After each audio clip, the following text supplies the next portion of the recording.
So, want to see the world's oldest art studio? In 2011, archaeologists found 100,000-year-old shells in a South African cave. Those shells were used for paint making. A coating of bright red powder on the inside of a pair of shells is the proof. Archaeologists say they found a complete kit used to produce a pigmented mixture. Now, in a different part of the cave, several paintings were displayed with little price tags on them intended for sale. Nah, just kidding. Although that big one over there would look good over my couch. Summers in the Middle East get so hot that they change the landscape dramatically and make entire cities resurface from the past. That's what happened in 2018 when the city built by a mysterious empire on the Tigris River was finally released from its water trap. Archaeologists rushed to the location as they didn't want to miss a rare chance to excavate the site and learn more about the history of the place. They believe they've found the Bronze Age city Zakiku, founded over 3,000 years ago and fully submerged in the 1980s when a dam was built in its place. It used to be a busy hub for the Mitanni Empire for caravans on the popular trade route. It had water, which is a rarity in the area, and it was a guarantee for success. We know very little about the once powerful empire, as scientists haven't found any written chronicles in the excavated sites. That's why the archaeologists were thrilled to find an entire palace for the local ruler. Several years later, when the area became free from the water again, they found some fortifications to protect the city from foes. The highlight of their expedition was finding a huge public storehouse for trade goods and harvests, piles of wheat and barley, and imported metal and wood. Bread was the staple food for the locals, and they also loved big pots of vegetable soups and stews for lunch. Each household kept sheep, goats, cows, and pigs, so they had a steady source of milk and meat for special occasions. All the constructions found so far were built from bricks molded from mud. The walls that were underwater for over 40 years are so well preserved as if they went down yesterday. The royal palace stands out as it's larger than the other constructions, has thicker walls, and even pavements made of baked mud bricks that were sealed to be waterproof. The local king must have been in good relations with the emperor of the larger empire, of which Akiku was dependent. Traders who lived in the city collected wooden beams and took them to storehouses. The beams arrived down the Tigris River from the forests in the mountains in the north and east of Mesopotamia. Merchants came here to sell their goods, and then crossed the Tigris on their way to the borderlands. Zakiku was thriving as a center of commerce for about 6 centuries, until it was hit by a massive earthquake in 1350. Archaeologists found 5 ceramic vessels holding over 100 clay tablets made close after the earthquake. It's almost a miracle that small tablets of unfired clay managed to survive underwater for decades. People who created those must have carved notes on clay while it was still wet. They wrote about anything, from newly stored harvests to notes for other kingdoms. Then they would let the message dry in the sun. Scribes even had to learn a different language so that everyone outside the city could read it. Scientists believe the tablets they found used to be part of a private archive. They hope to decipher the notes to learn more about the history of Zakiku and the whole empire after the terrible earthquake. The damage to the buildings was so enormous that it was impossible to restore Zakiku to its former glory, and if there had been any survivors, they must have left the city. Several decades later, the Assyrians, who also lived in Mesopotamia, settled here. They built their houses on the ruins of the abandoned city and used whatever structures they could find from the previous residents as outer walls. But they stayed here only for 50 years, then decided to build a new capital on more fertile soil to make some good cash from agriculture. Archaeologists working in Zakiku had to halt excavations when the water levels went back up and covered the city. They sealed the ruins in tight-fitting plastic sheets and put stones and gravel on top. They hope it will help protect the priceless site from water erosion and prevent it from disappearing again. They realize how important water from the dam is for the region, but if it recedes again, they say they'll definitely continue the excavations. There was a bustling community in today's Taklamakan Desert in China around 1,600 years ago. It lived along the Nile River, which ran through the desert for miles and got its water from the melting snow in the mountains. After 3 years of work in the area, archaeologists and scientists managed to dig up 8 tombs in the desert. Thanks to the desert heat, the clothes and artifacts inside them were almost as good as new. The people who wore those must have lived in the ancient city of Naya. Naya used to be part of a prosperous kingdom at the heart of the Silk Road trading route and had a population of over 3,000 people. Then, desert sands went rogue and swallowed the city whole. Archaeologists only found the ruins of Nija in the early 20th century. Scientists from different countries have tried to solve its mysteries. It looks like the tombs discovered at the end of the 20th century belonged to the wealthy. There were some expensive items inside: a quiver and bow, metal arrowheads, gold earrings, and a glass bead necklace, a lacquer box with a comb, makeup, and a sewing kit in one of the tombs. There was also some silk of top quality, and even the bright colors like green and yellow haven't faded on it. The fabric also had Chinese characters with quotes from historical books, which helped scientists identify the period in which it was made. Archaeologists later found a large dwelling site and the clearing of 3 ruined buildings. It will probably take many more years to understand why the city had fallen and what happened to its people. Saudi and French archaeologists teamed up near Riyadh, the Saudi Arabian capital, and stumbled upon an ancient settlement dating back 8,000 years. The scientists used all sorts of cool tech, like laser scanning, drones, and aerial photography, to unearth this Neolithic-era gem. They found the settlement in a local archaeological hotspot. Among the treasures they uncovered were a stone temple, remnants of an altar, and over 2,000 graves. All these finds tell us about ancient practices and rituals. The team also found the foundations of 4 massive buildings, corner towers, and open-air courtyards, all with underground reservoirs to store water for agricultural use. There was also a smart irrigation system with canals and cisterns, which let the city thrive in one of the driest deserts in the world. Rock drawings etched into the nearby mountain depicted the daily life of the locals.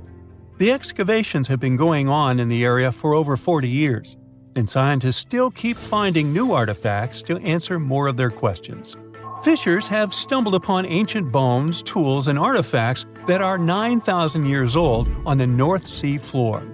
British and Dutch archaeologists and paleontologists rushed to see the finds as they were hoping it could be evidence of the submerged Doggerland. And they weren't disappointed. There were even perfect sets of footprints left by Mesolithic people who lived here. 12,000 years ago, during the last major ice age, the British Isles weren't islands at all. There was a landmass made of many hills, marshlands, and dense forests that connected them to the European continent. That landmass was Doggerland, where a prehistoric hunter-gatherer society lived and thrived. But then, the sea level started going up at the speed of 3 to 6 feet a century as glaciers were slowly but surely melting. The locals had to move to areas that today belong to England and the Netherlands. Experts decided to learn more about the history of Doggerland, using data from oil companies working in the North Sea. So far, they've created digital models of what the area of 18,000 square miles might have looked like before it vanished beneath the waves. They still need to analyze samples of ancient insects and plants and the DNA of animals to get a full picture. A piece of whale rib has recently been found in a North Carolina mine. Not a big deal, some might think. Hey, why can't a whale be a miner, right? But this fragment offers scientists a unique glimpse at the interactions between prehistoric sharks and whales from around 3 to 4 million years ago. The thing is, 3 tooth marks embellish the rib. That means that the whale was once badly bitten by an animal with a super powerful jaw. Judging by the spacing between the tooth marks, and it reaches almost 2.5 inches, this animal could be a mega-toothed shark. I'm talking about the megalodon. Or it could be a different shark species which was around at that time. The curvature of the shark's jaw shows that the animal was relatively small, between 13 and 20 feet long. Yeah, small. As for the whale, it seems to be the ancestor of a great blue or humpback whale. Researchers are amazed. You don't usually expect to find evidence of animal interaction and behavior preserved in the fossil record. After examining the sample carefully, they concluded that the shark must have gone away with a mouthful, but the whale had survived because most of the fossil fragment is covered with what is known as woven bone. It quickly forms in response to localized infection. Such bone isn't particularly strong, and later the body remodels it into compact bone tissue. But it takes time. The presence of this bone means that the healing was incomplete and the whale passed away 2 to 6 weeks after the unfortunate encounter. On the other hand, its demise could have been unrelated to the infection and injury. Only a handful of fossils show such kinds of interactions between ancient animals. You can often find bite marks on fossils indicating where the animal passed away and its carcass was scavenged. But this fossil is one of a few examples that not only show a wound inflicted by another animal, but also demonstrate that the prey survived. All fossils are exciting for paleontologists. Yes, they need to get out more. But some might look terrifying to regular people. For example, look at this picture of tentacle arms and octagonal-shaped heads. When it first appeared in mass media, internet users claimed that it was some ancient organism that had come from space. Others thought the story was fake, but in fact, both the picture and the fossil are real. The fossil is known as a mortality plate, a fossilized representation of a mass extinction event of one or several species. The fossil actually contains more than a dozen specimens of a type of marine organism called a crinoid. Despite their looks, crinoids were not plants but marine animals. This particular species lived deep underwater on the seafloor. Crinoids were related to starfish, sea urchins, and brittle stars. These creatures could attach themselves to the seafloor with stalks made up of flexible porous discs connected by soft tissue. The stalks were hollow, and that's where the animal's nervous system was located. Crinoids absorbed oxygen through thin-walled tube feet. The creatures usually reached the length of more than 8 inches and had 5 arms lined with leathery-looking tentacle-like structures. They fed on plankton and sloughed off organic material. Now, even though these fossil finds seem to be super exciting, few creatures in the fossil record confuse scientists as much as the Tully monster. This curious sea creature sported a toothy, trunk-like snout and eyes splayed out on a rigid rod. But the most bizarre thing? It has been impossible to classify. Researchers have been considering a variety of organisms, for example, segmented worms, swimming slugs, and primitive eel-like creatures, since the monster was discovered in 1966. Recently, they have even tried to connect it to some species of jawless fish with a backbone-like structure. A team of scientists from Japan has used high-resolution laser scanners to examine the anatomy of Tully monster fossils in 3D. They concluded that the enigmatic fossil might be an invertebrate after all, and still, the true identity of the creature remains elusive. In the 1950s, amateur fossil hunter Francis Tully found a ghostly imprint of a torpedo-shaped organism with a huge tail fin in the Mizon Creek fossil beds in Illinois. Tully had never seen anything similar to the torpedo structure. He took his find to Chicago's Field Museum of Natural History. Paleontologists working there were baffled as well. Since then, scientists haven't been able to determine where the creature fits on the phylogenetic family tree, or where they should spend Thanksgiving. In 1741, an explorer and captain named Vitus Johansen Bering led an expedition to map the coast of Alaska. The ship he was on got shipwrecked on what later became known as Bering Island, and they got hungry. Half the crew survived thanks to the discovery of an extremely large sea cow. With the meat of these animals nourishing them, the sailors managed to build a small ship from the wreckage and return home. On their way back, a scientist who was among them spent his time documenting the animals and plants they had found. The sea cow was particularly interesting because without it, the crew wouldn't have survived. These animals were more than 26 feet long and weighed around 10 tons.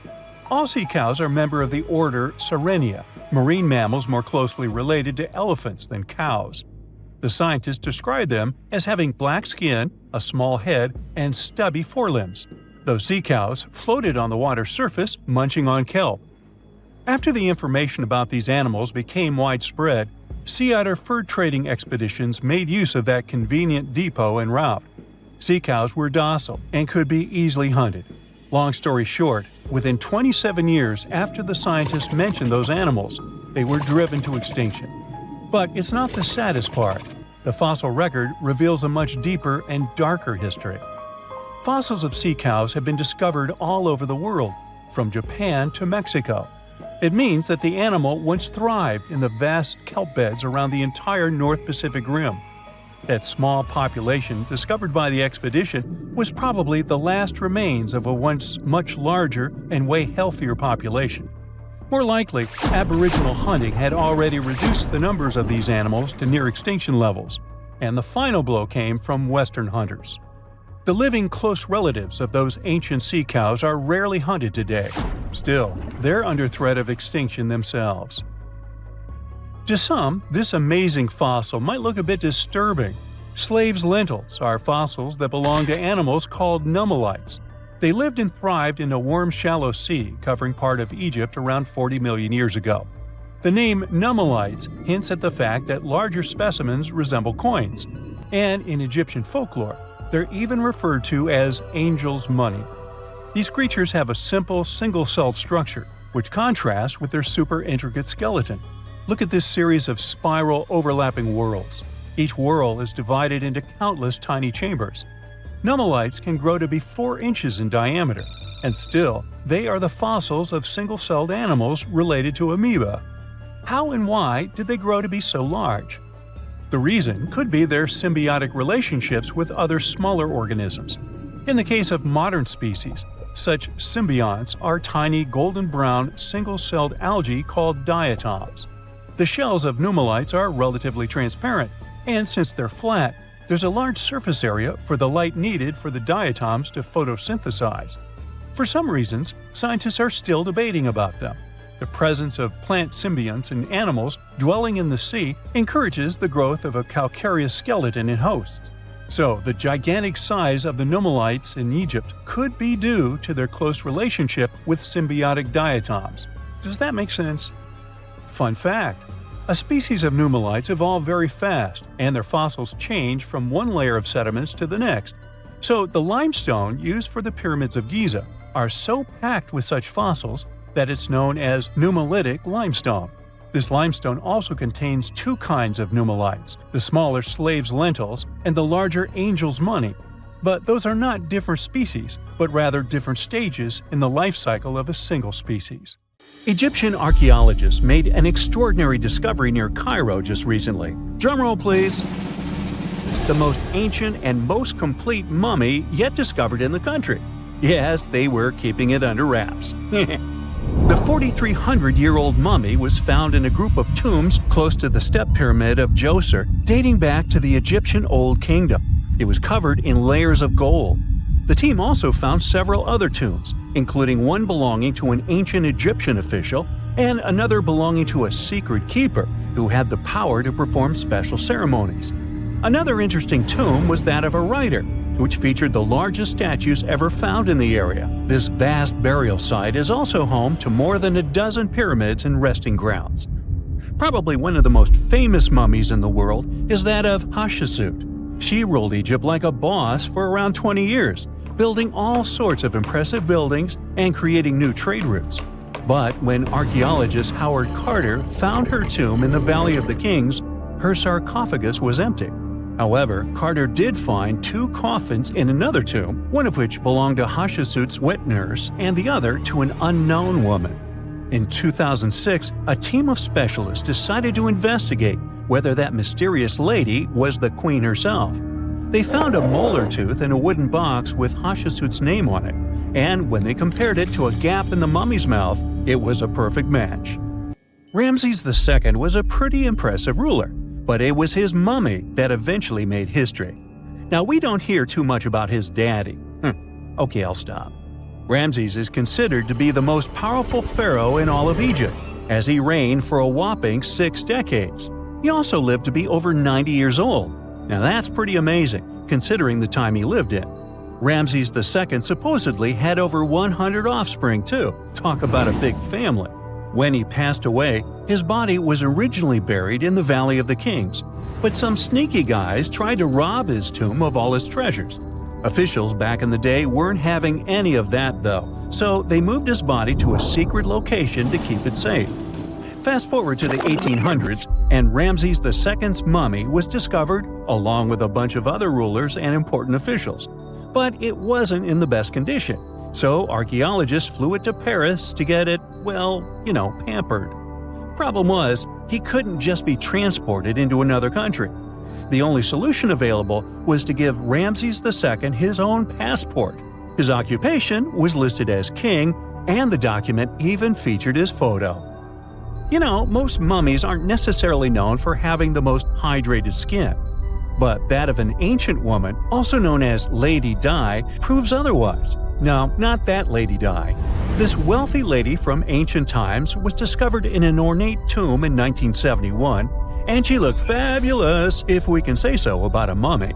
Thanks to the special conditions in her tomb, like the moisture in the environment and the lack of oxygen, her body was almost perfectly preserved. Her skin was soft, her hair was on point, and she was still flexible. The museum that now proudly displays her mummy also shows a ton of fancy items that were buried with her, like dinnerware and musical instruments. Archaeologists investigated the mummy further and discovered that she passed away from a heart attack at around 50 years old. Even though it hasn't been around for over 2,000 years, Lady Di is still making history. The mummy of Otzi the Iceman was discovered in the Alps in 1991. Austrian authorities initially thought he was a modern mountaineer because he was so well preserved. Turns out, he was actually from the Copper Age. He was found in a mountain pass over 10,000 feet above sea level. Through studying his mummy, we've learned so much about life in Copper Age Europe. For example, we know that he was a native of Central Europe and enjoyed eating meat. He also suffered from arthritis, narrowing arteries, and intestinal problems. But he likely used acupuncture and medicinal herbs to treat these conditions. And apparently, he was pretty handy with tools. He sharpened them just days before his untimely demise. Who knows if he was expecting trouble or just getting ready for some routine work. Now, King Tut and his story is most likely the one that made all mummies famous. This pharaoh passed away at the young age of 19, more than 3,000 years ago. But his mummy is still one of the most well-known in the world. When his tomb was opened in 1922, people went wild because it was still intact, unlike many other royal tombs. It had some seriously blinged-out coffins, including one made of solid gold. Not only did Tut's tomb give us a glimpse into ancient Egyptian history, but his mummy also taught us a lot about the time he lived in. DNA analysis helped identify his parents and revealed that the pharaoh had a rare bone disorder that might have made walking a bit tough. Now, Ginger is most likely one of the coolest mummies you'll ever hear about. He's like a time traveler from 5,000 years ago who's still looking fly with his golden hair and perfectly preserved nails. Ginger was discovered in Egypt and is believed to be the earliest known mummified body. Before people even knew about mummification, they used to place bodies in shallow graves in the hot, dry sand. And since the sand absorbed all the water, bacteria couldn't reproduce and the body was preserved naturally. Now, scientists are not sure if Ginger's preservation was intentional or not, but since he was buried with some pottery vessels, it's likely that whoever buried him knew some serious preservation techniques. If you want to meet Ginger in person, he's currently chilling at the British Museum. One Dutch art collector bought a statue from Asia and ended up finding a weird discovery. The statue contained a mummy hidden inside. Unfortunately, the body was too fragile to move, so they had to leave it there.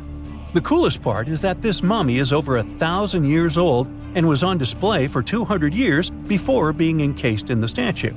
When scientists did a CT scan, they found out that the mummy was filled with paper scraps covered in writings.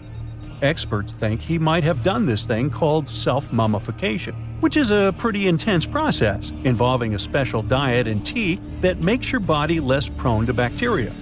Only a few people could handle this ritual, and those who managed to do that were seriously respected. No other Egyptian queen has baffled scientists and historians like the stunning Nefertiti. Based on her statues, she was known for her slender neck, wide eyes, and high cheekbones. Her name translates to "the beautiful woman has come." Talk about living up to your name, huh? Even though she wasn't a pharaoh herself, Nefertiti still managed to leave a lasting impression. Written records suggest that, as a wife and queen, she held an incredibly influential role. Because of her power, she was indeed admired, but she also managed to make quite a lot of enemies throughout her life. She was also related to King Tut, but not biologically. Rather, she was his stepmother. So far, locals have yet to identify her mummy, but that may soon change. A local Egyptologist who has been busy excavating tombs in the Valley of the Kings has found two mummies that he believes could be Nefertiti and her daughter. According to specialists, we may soon finally get a definitive answer about the identity of these two mummies. And if one of them does turn out to be Nefertiti, we could be in for a real treat. DNA analysis and CT scans of the mummy could give us the most complete and accurate image of the queen that we've ever seen. It's crazy to think that we've only scratched the surface of what lies beneath modern-day Egypt. Nefertiti ruled during a time of great power and prosperity in Egypt, but unfortunately passed away in a period of social turmoil, leading to her gravesite being lost. Now, where's my mummy? Imagine you are walking to your car in the morning, but there is a problem. Your vehicle is not sitting neatly by the side of the road. Its rear end is sticking out of a gaping hole. This is what happened to a Queens resident, New York, back in 2020. A sinkhole had swallowed his SUV overnight. Events like this are nothing out of the ordinary in many parts of the globe. But sometimes, sinkholes can hide unspoken beauty inside them. In East Asia, a recent find stunned the scientific community. Cave explorers came across a colossal sinkhole that concealed an ancient forest. It is located in a province, Guangxi Zhuang, close to the north of Vietnam, the Lê County, where researchers discovered the hidden forest is already famous worldwide for sinkholes. This one brings the number to 30. They are scattered over an area the size of 3 Gibraltars. This is just a tenth of the total number of sinkholes in the whole country. The name Tiankeng for these large holes in Earth's surface translates as sky holes or heavenly pits. The dimensions of the new sinkhole are impressive. It is over 1,000 feet long, and it's pretty deep too. You could fit the Great Pyramid of Giza 1.5 times inside it. The sinkhole's total volume matches that of 2,000 Olympic swimming pools. The exploration team had to hike for hours to reach the bottom. It was all worth it in the end. They discovered a pristine underground forest that had no trace of human activity. Scientists estimate that the plants date back to the time of the dinosaurs. The foliage reached to the explorers' shoulders. Some trees were 2 times taller than the Hollywood sign. This discovery was amazing, but not entirely unexpected. Geologists were familiar with this type of landscape. In this part of East Asia, karst topography is pretty common. The word is Slavic in origin. Since the late 19th century, geologists have been using it to describe barren limestone regions. This type of landscape features fissures in the ground, caves, underground streams, and, of course, sinkholes. Karst forms in parts of the world with heavy rainfall. The water dissolves materials such as limestone or dolomite. This creates a scenery that many people describe as wild beauty. Karst terrains have a practical purpose as well. They are ideal for storing water that humans can drink.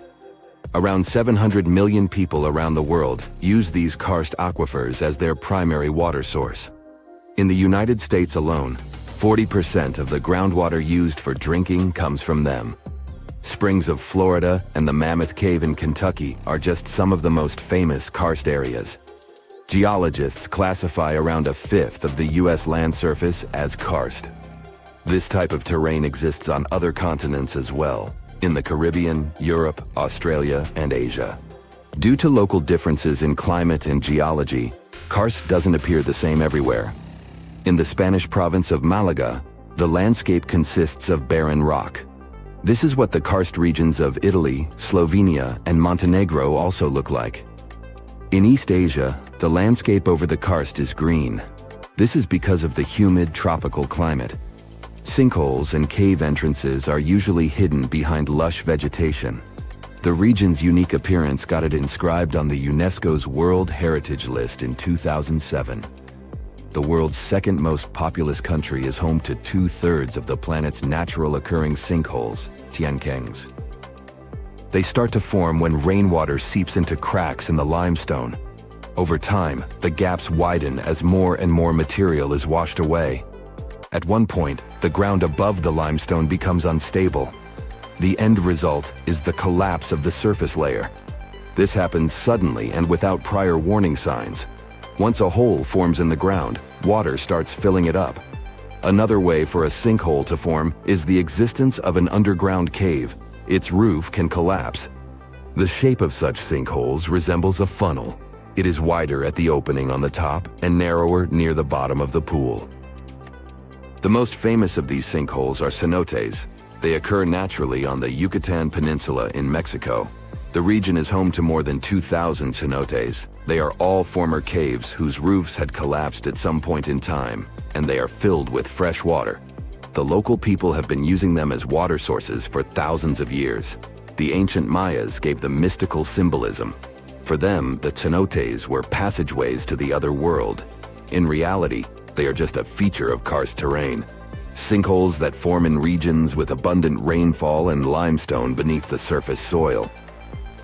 The depth of a sinkhole can vary significantly. The smallest are barely 3 feet deep. When it fills up with water, it turns into a pond. A large lake can form in the place of a large sinkhole. One example is the Red Lake in Croatia. The most impressive thing about it are the steep cliffs that rise above the lake. They are nearly 800 feet tall. The world's biggest and deepest sinkhole, Zhaoshai Tiankeng, lies in the vicinity of the Yangtze River.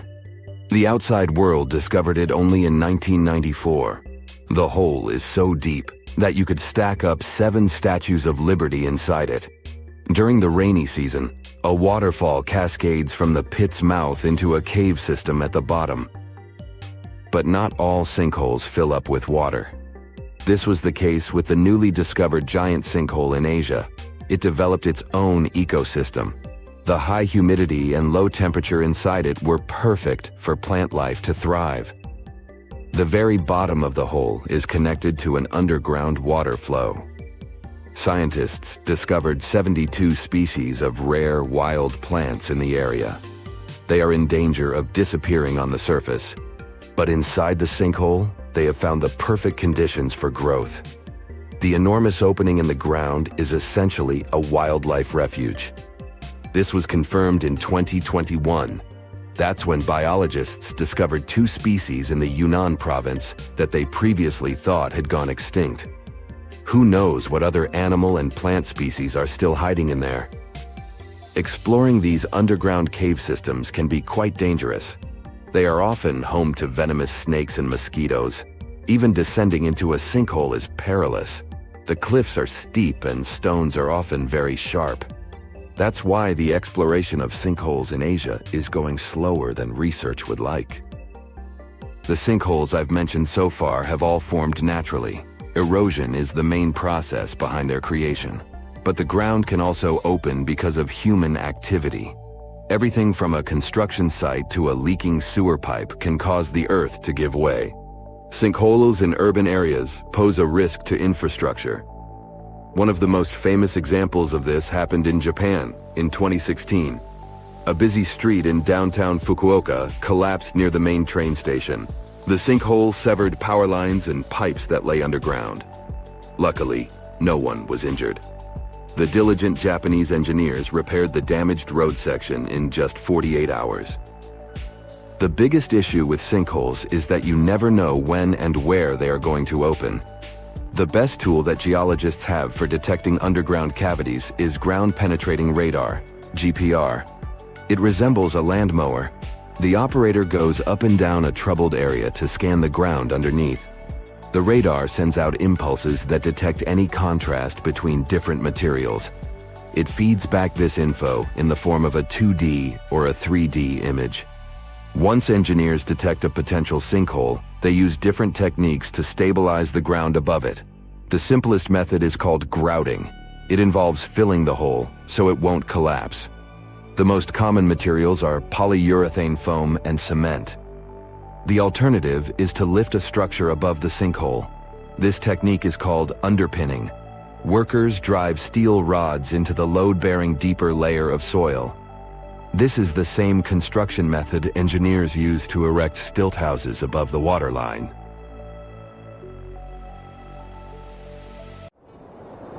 In November 1922, a boy walked through the desert mountains of Egypt and discovered some ancient steps carved into the rock. Subsequently, this find became one of the world's largest and most significant archaeological discoveries. This step was part of Tutankhamun's untouched tomb. Archaeologists found about 5,000 ancient objects, including jewelry, fabrics, painted vases, and funeral masks. You've probably seen one of them. It has become one of the most recognizable attributes of ancient Egypt. More than 100 years have passed since then, and now humanity has finally become close to another large-scale discovery, the tomb of Cleopatra. This queen was the last active ruler of the Ptolemaic Kingdom of Egypt, who sat on the throne from 51 to 30 BCE. There are many ancient records about Cleopatra, her reign, and her unusual personality, but until now, no one has discovered the secrets about her passing away in the burial place. So, one archaeologist, Dr. Kathleen Martinez, has been studying ancient records and temples around Alexandria for decades, and concluded that the tomb of the queen should be located under the ancient city of Taposiris Magna, founded in 280 BCE.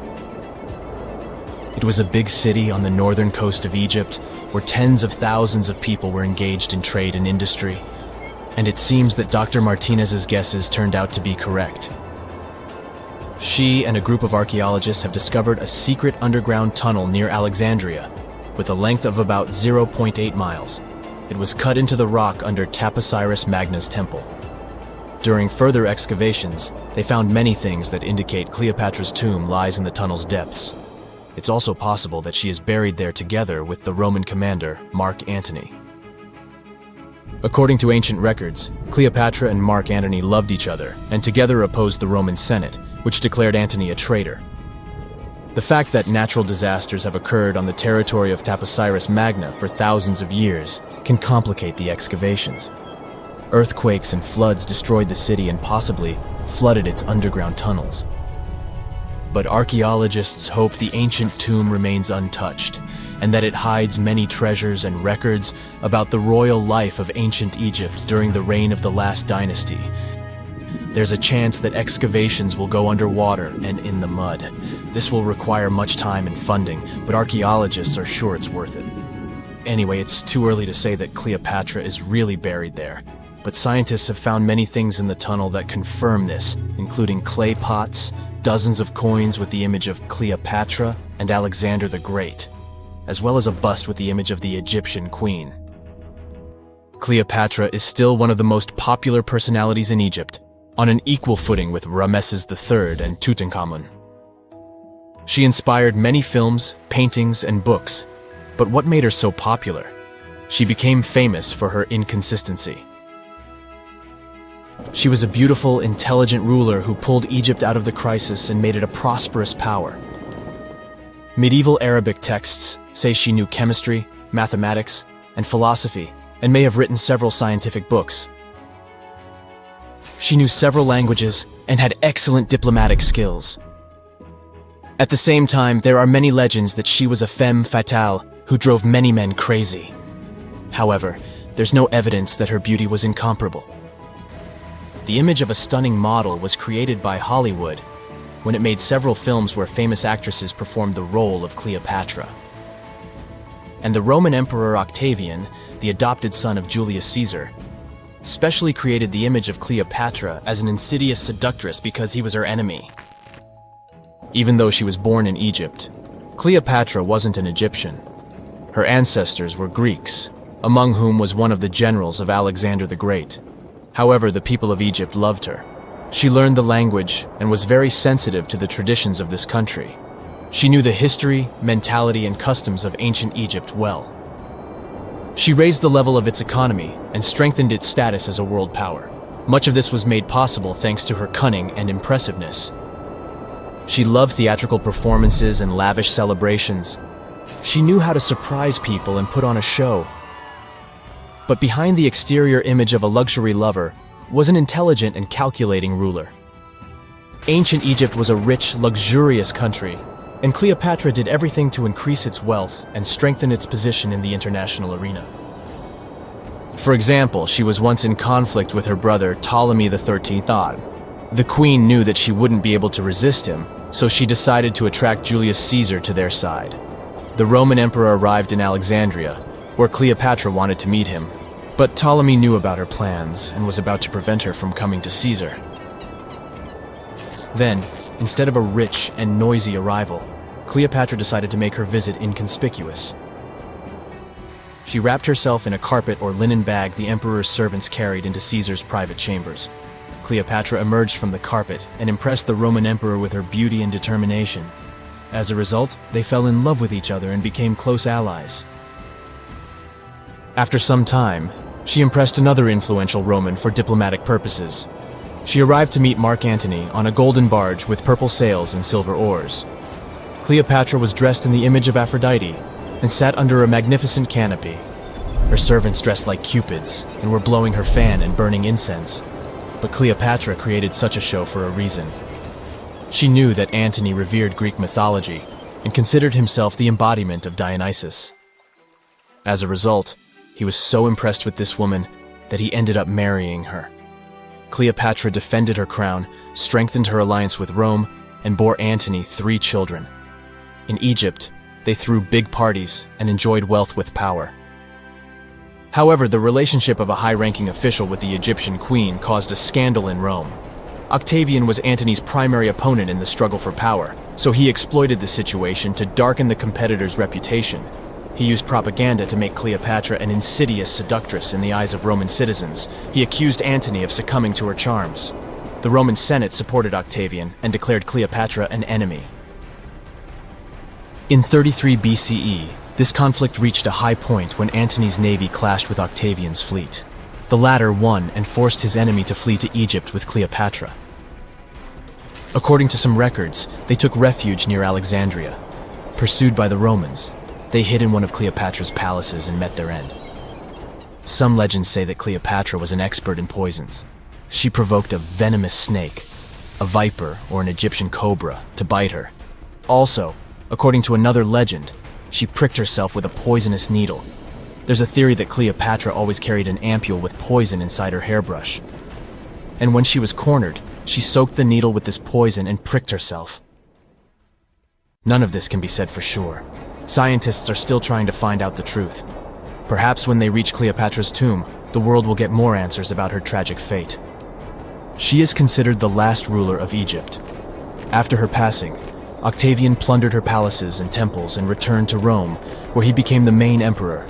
He successfully ruled the country and expanded its borders. His reign ended when he turned 75. World history would have looked different if Cleopatra and Mark Antony hadn't lost that naval battle. By the way, did you know that more time has passed between Cleopatra's reign and Neil Armstrong's flight to the moon than between the reign of the Egyptian queen and the construction of the Great Pyramid of Giza? Armstrong took a step on the Earth satellite in 1969, 38 years after the birth of Cleopatra. And the construction of the pyramid took place in 2560 BCE. Imagine how long the history of ancient Egypt is. Cleopatra is closer to us in time than to the pyramids. Hey, how do you feel about taking a trip back in time? We're diving into the history of the Amazon forest to unravel the mystery of its lost cities. Grab your bug spray and hop on. The Amazon forest is the world's largest rainforest. The environment there can be extremely challenging for human life. Yet, the legend goes that the Amazon has been home to sprawling settlements rich in unmeasurable wealth. Could that really be true? Or is that none other than a figment of our collective imagination? The legend of El Dorado might be the myth that started this whole thing.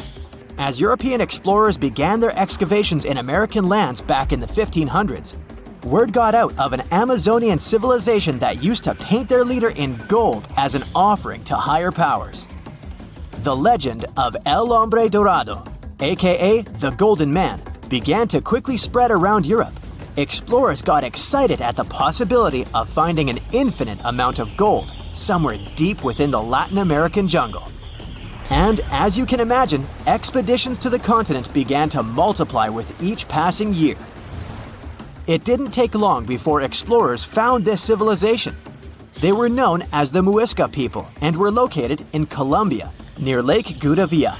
The Muisca people had a tradition of painting their leader, aka the Zipa, from head to toe in gold. In a ceremonial gesture, the Zipa would swim into the river, spreading gold dust all over the lake. For the Muisca, this was their way of acknowledging and thanking the higher powers of the universe they believed in. When European explorers heard and witnessed this practice, they were amazed. For them, gold was used solely for commercial purposes as their main currency for trade. This made them think that the Muisca people must have stacks and stacks of gold hidden somewhere in the jungle for them to use it so abundantly. Well, that's how the legend of El Dorado was born. What was once the practice of El Hombre Dorado traveled on word of mouth until it became El Dorado, a fictional city that was most likely to hide piles of gold. The hunt for this city led Europeans to spend large amounts of money to scour the Amazon forest. Unfortunately, all of their expeditions came back empty-handed. That is, if they ever came back at all. Now, jump to the beginning of the 1900s. In England, the Royal Geographic Society, a prestigious British institution, was looking for somebody willing to travel down to Latin America to trace the border between Brazil and Bolivia. More specifically, the part of the border that is nestled deep within the Amazon rainforest. One Sir Percy Fawcett was a Latin American aficionado, and he gladly volunteered to do the job.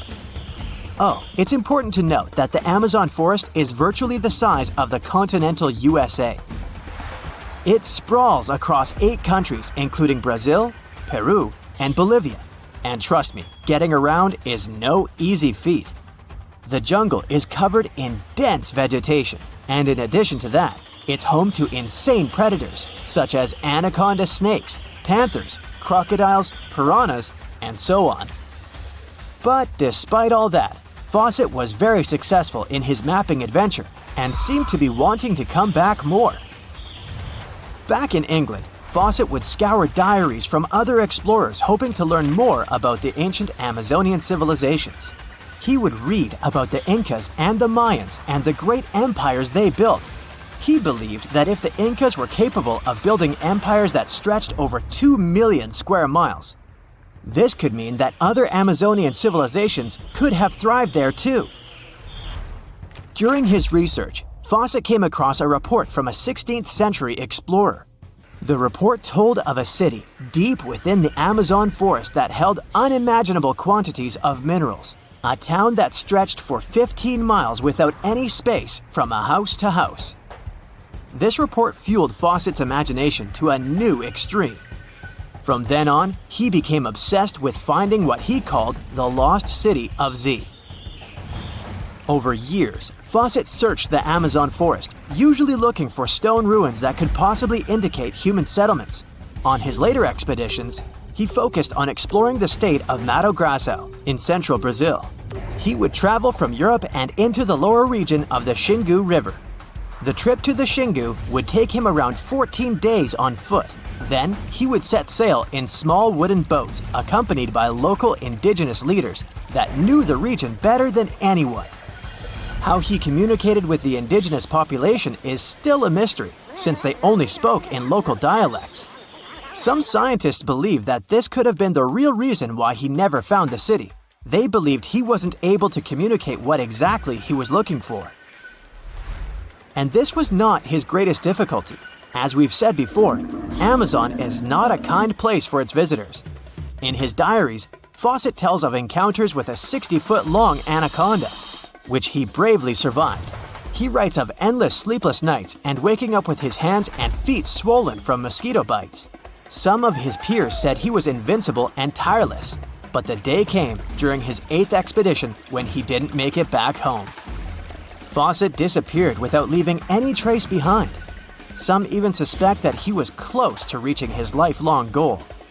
On the day of his disappearance, he sent an optimistic letter to his wife saying there was nothing to fear, and that he was setting out on a certain final search. Fawcett's failed attempt to find ruins seemed to support what had become a consensus among experts at the time: that this rainforest was too inhospitable to support large, complex societies, let alone cities. Experts were convinced that the Amazon's lost cities were nothing more than fiction. That is, until the 1960s, when modern research began to find evidence that suggested otherwise. Scientists discovered patches of extremely fertile soil. They called it Black Earth. And apparently, they found lots of it in the Amazon, especially alongside rivers. Further research even showed that such soil was created by human waste or the intentional burning of forests, which adds nutrients to the soil below, which could only mean bingo! The discovery of Black Earth was the evidence that large-scale agriculture was possible and probably did exist amidst the Amazon, confirming that settlements could have formed there after all.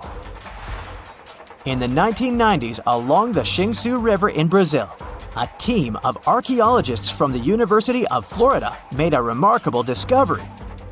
Working alongside local indigenous people, they found very long ditches. After mapping them, they realized that these ditches were a sign of a big settlement. They were remnants of carefully designed walls centered around a plaza. Some were roads that led to more settlements.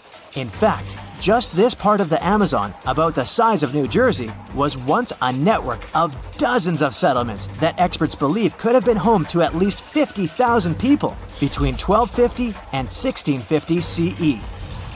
Other discoveries were possible thanks to LiDAR imaging, a type of technology that allows researchers to take satellite pictures of the forest's ground without having to step inside of it. A network of trenches in Acre, Brazil, dates back to 200 to 1200 CE. These suggest settlements that could have supported 60,000 people. Other images from near the Xingu River suggest cities that could have housed about 50 million people. These were the lost cities of the Amazon. Believe it or not, these images suggest that Fawcett was very close to a major discovery. He was looking for the ruins in the right place, but he was looking for the wrong thing. Unlike cities such as Cusco, which used stone as their primary material, Amazonian settlements used wood and earth to build their cities. These materials are highly deteriorating and probably decomposed over time. Finding them required a bit more technology than what Fawcett had available at his time. It's nighttime, and you're about to walk inside Pharaoh Tutankhamun's final resting place. You know, King Tut. You don't have a torch, but at least you came with a flashlight. You walk down several flights of stairs and observe how the walls are carved in hieroglyphics and what looks like a spell. Those who take anything from this place will be doomed for life, the spell says. Even if you don't really believe it, this scares you a little bit. You find a huge stone door. Is it a trap? You manage to open it, but oh no, it's only an empty chamber. You check your map. It seems like you're heading in the right direction. After what feels like hours, you realize you must be trapped inside a labyrinth. You try to retrace your steps, but you can't find the door where you came in from anymore. That's it, you think to yourself. You've fallen for the Pharaoh's trap. What's worse, you didn't bring a lunch. Okay, so we've all seen Hollywood movies where the main character is exploring ancient ruins and faces some seriously dangerous traps, right?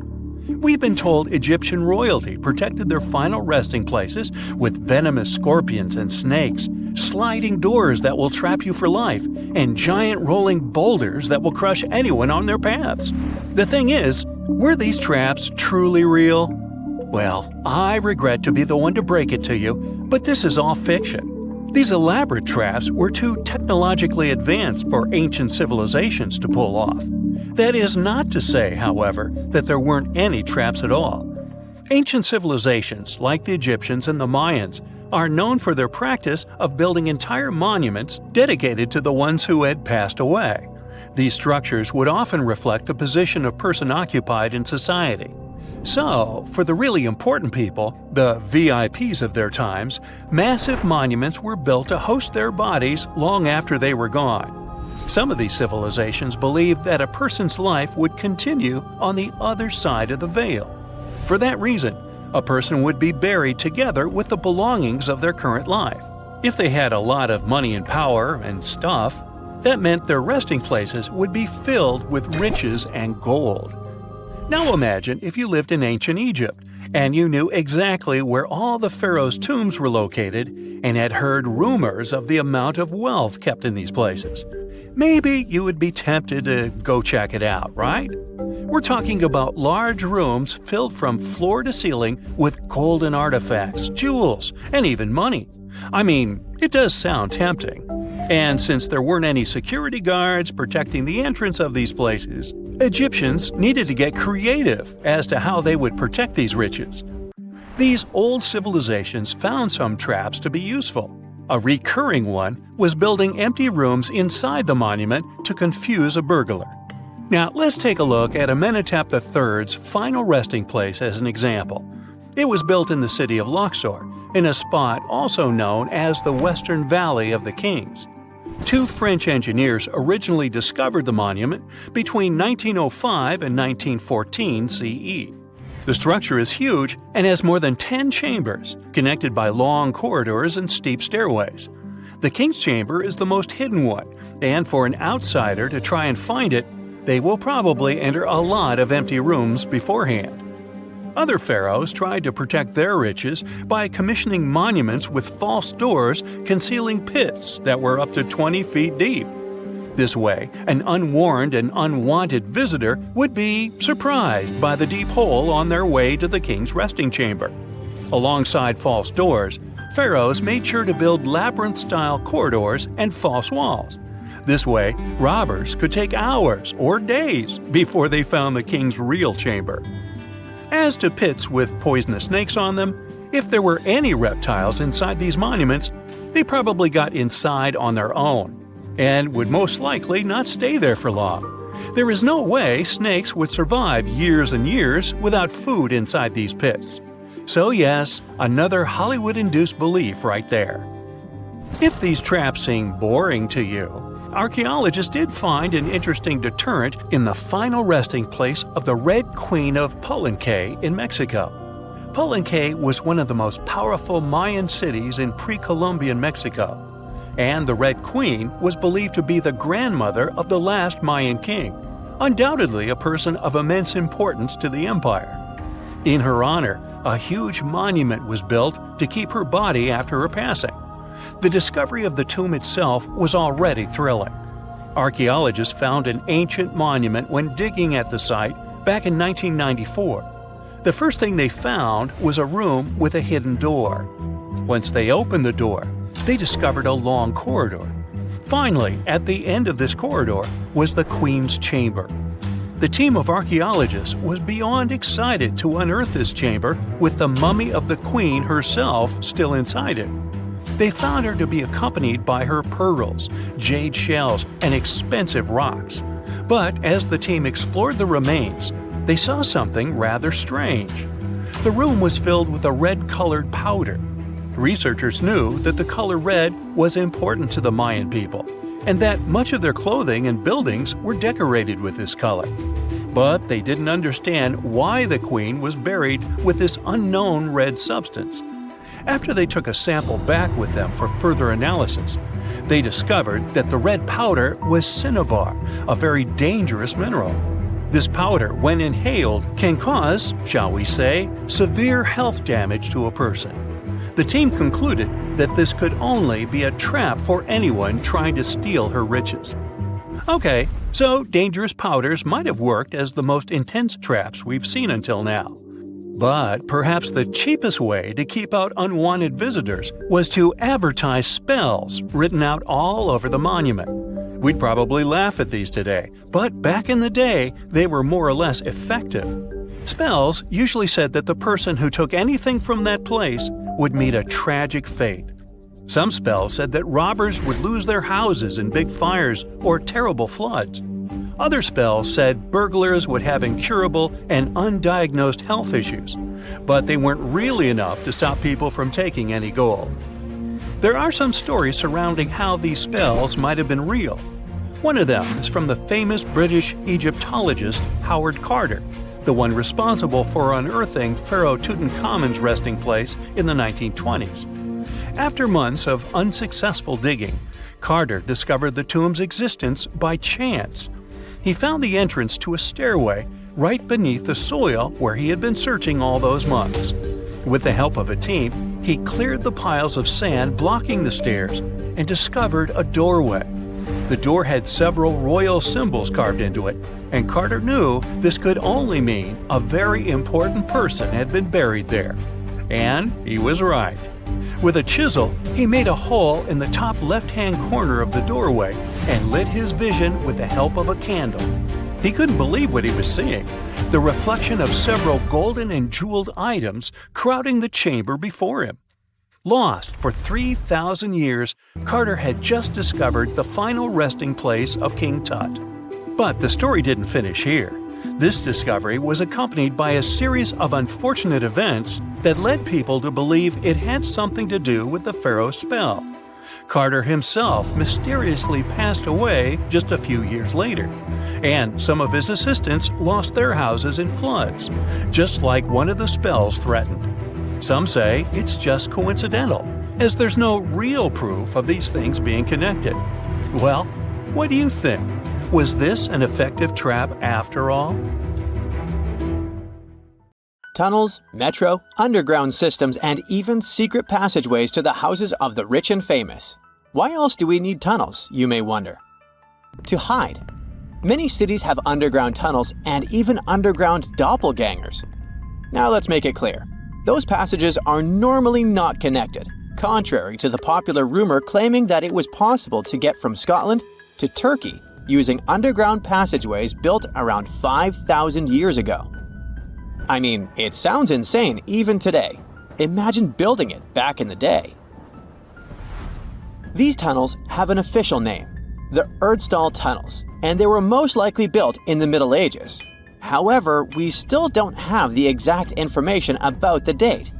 The highest concentration of those tunnels are in Bavaria, Germany, but there are many of them in Great Britain and France too. Erdstall tunnels, a unique type of earthen passage found globally, are characterized by their narrow, oval-shaped corridors and tight choke points, known as schlups, or slip-outs. Despite speculation, their purpose remains a mystery. However, some of those tunnels have fireplaces and even vents, which might mean those were used primarily for shelter. Dating back to the Middle Ages, possibly as early as the 12th century, Erdstall tunnels lack archaeological signs and historical records, so it's not a surprise that there are many rumors about their use. Some scientists are sure those were storage spaces, though their narrowness makes this impractical. Another idea is that they provided hiding spots for farmers during tribal raids. However, their single entry point raises doubts about their effectiveness in evading threats. Now, if you're feeling like Indiana Jones and want to venture into those tunnels, you're in luck. A few structures, like the Erdstall Radkobluken in Austria, welcome visitors to explore these enigmatic structures.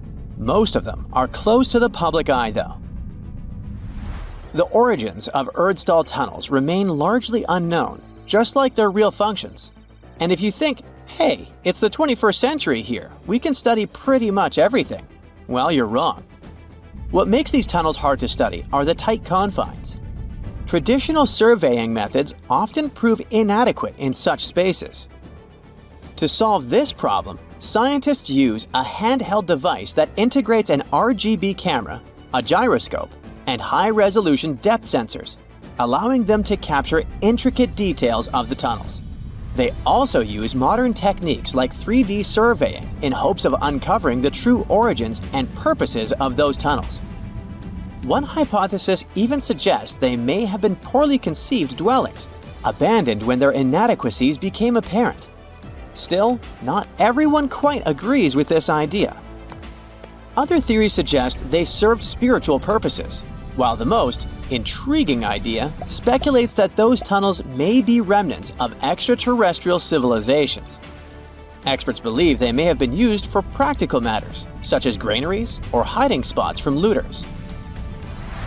As we don't have exact info on who built it and when, it may be pretty much anyone, even a sloth. Nope, I'm not a lunatic. Sloths can build giant tunnels. Check this out. In 2009, a farmer in southern Brazil was driving his tractor through a cornfield when it suddenly sank into the ground. He quickly discovered he had broken through the top of an underground tunnel. When researchers came to investigate, they found a tunnel around 6.5 feet high and the same 6.5 feet wide, extending about 50 feet long right beneath the farmer's house. When they looked closer, they instantly saw deep claw marks on the walls. That was the proof the tunnel wasn't human-made. So that thing the farmer uncovered was a megafauna paleoburrow, a prehistoric tunnel dug by ancient creatures like giant ground sloths or giant armadillos from over 10,000 years ago. I know, it's hard to imagine those beasts, but let me help you. Take a hamster. Now, increase it to the size of an elephant. Don't forget, this 13-foot-tall hamster could also walk on two legs. During their time, around 15 million to 10,000 years ago, many species of sloths and giant armadillos roamed the Americas, some even digging similar tunnels. Today, many of these tunnels are filled with sediment, though some remain clear, similar to the one the farmer discovered. This 2009 find sparked significant interest, leading to the discovery of over 1,500 paleoburrows across southern Brazil, making it the era with the highest concentration of such sites worldwide. But no one knows exactly why there are so many of them in southern Brazil. While some paleoburrows exist throughout South America, none have been found in North America, which is weird since those huge sloths roamed the entire continent. The exact purpose of these large tunnels remains a mystery, but scientists believe they may have served as nursing spaces, temperature regulation, or hibernation areas. Tunnels likely developed over centuries as successive generations of sloths and armadillos expanded them. Now, let's take a look at fugus. No, not the Japanese fatal delicacy, and no, not a town in New Guinea. To see them, we gotta travel to the UK. So fugus are underground structures too, but they don't look exactly like tunnels. They are dry stone structures. They look as if a cave had been decorated with stones from the inside. There are only around 15 of them found so far, and most of them are located in Cornwall.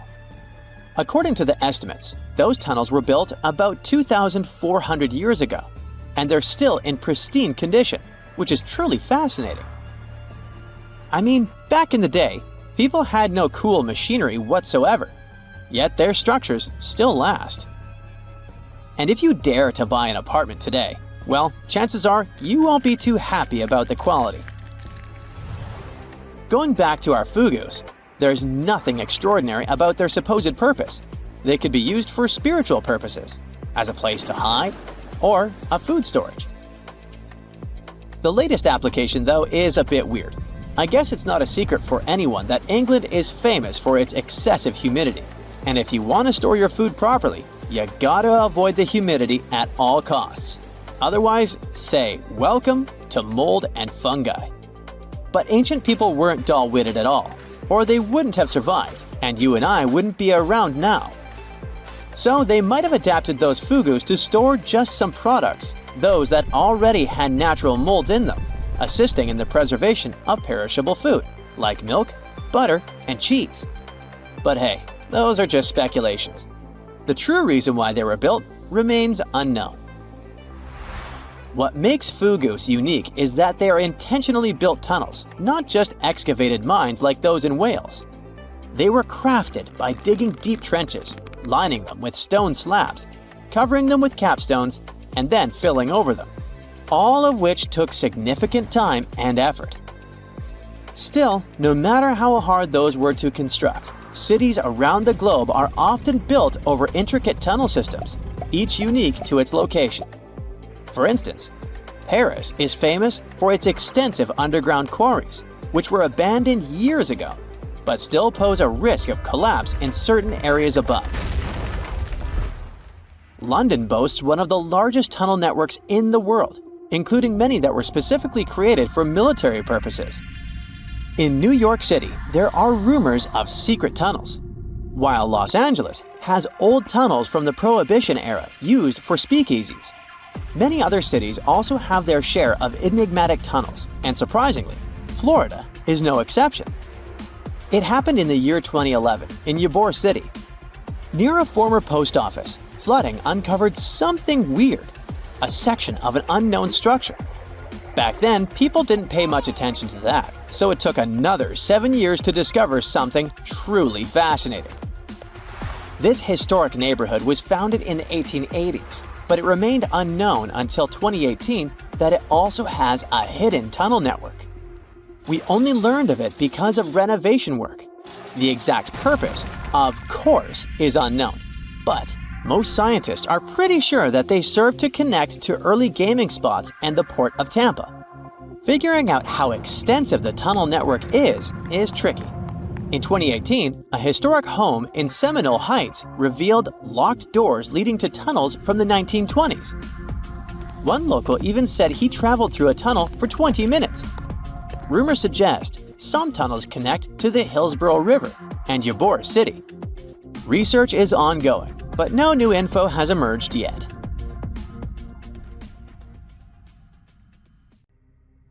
Strange and amazing items are discovered often, but figuring out what our ancestors were up to is pretty tough. Especially when all you have are just some rusty cups and cave drawings.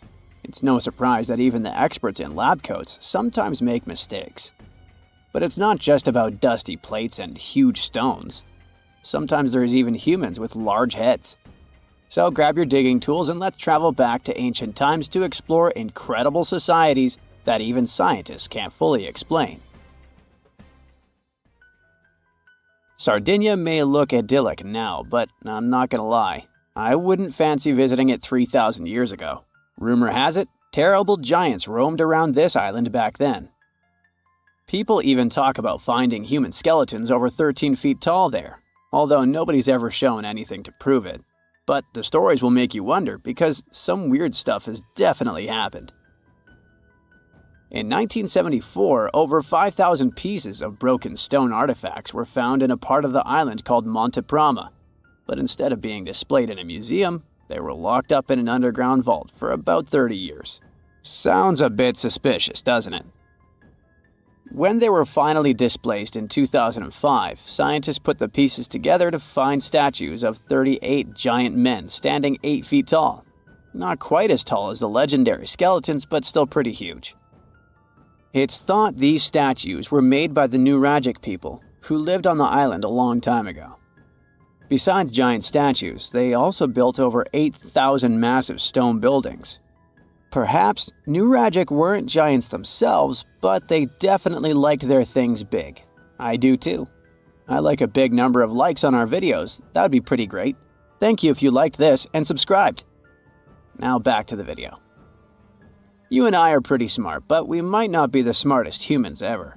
Actually, we might not even be the smartest species.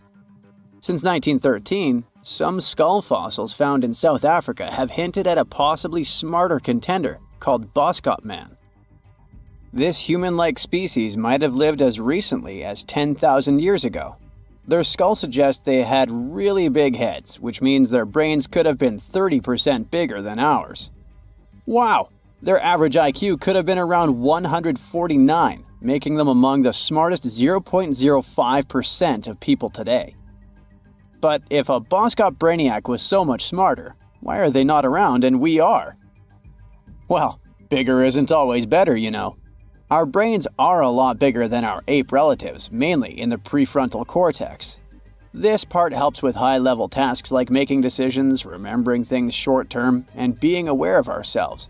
The parts of the brain that handle our senses and movements haven't really grown much. So, maybe the Boskops spent too much time dwelling on the past rather than doing practical things like hunting. But this is all just guessing. We really don't know what happened to these clever cousins of ours.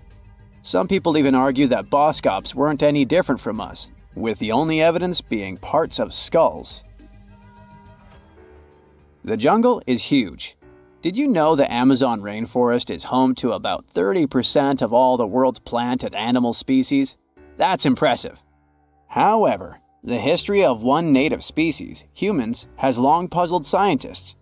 The mysterious Kasarabe people lived here for hundreds of years and then vanished around 1400 AD. People thought the Amazon only had a few scattered tribes, but recently we discovered big, unusual shapes in the ground called geoglyphs.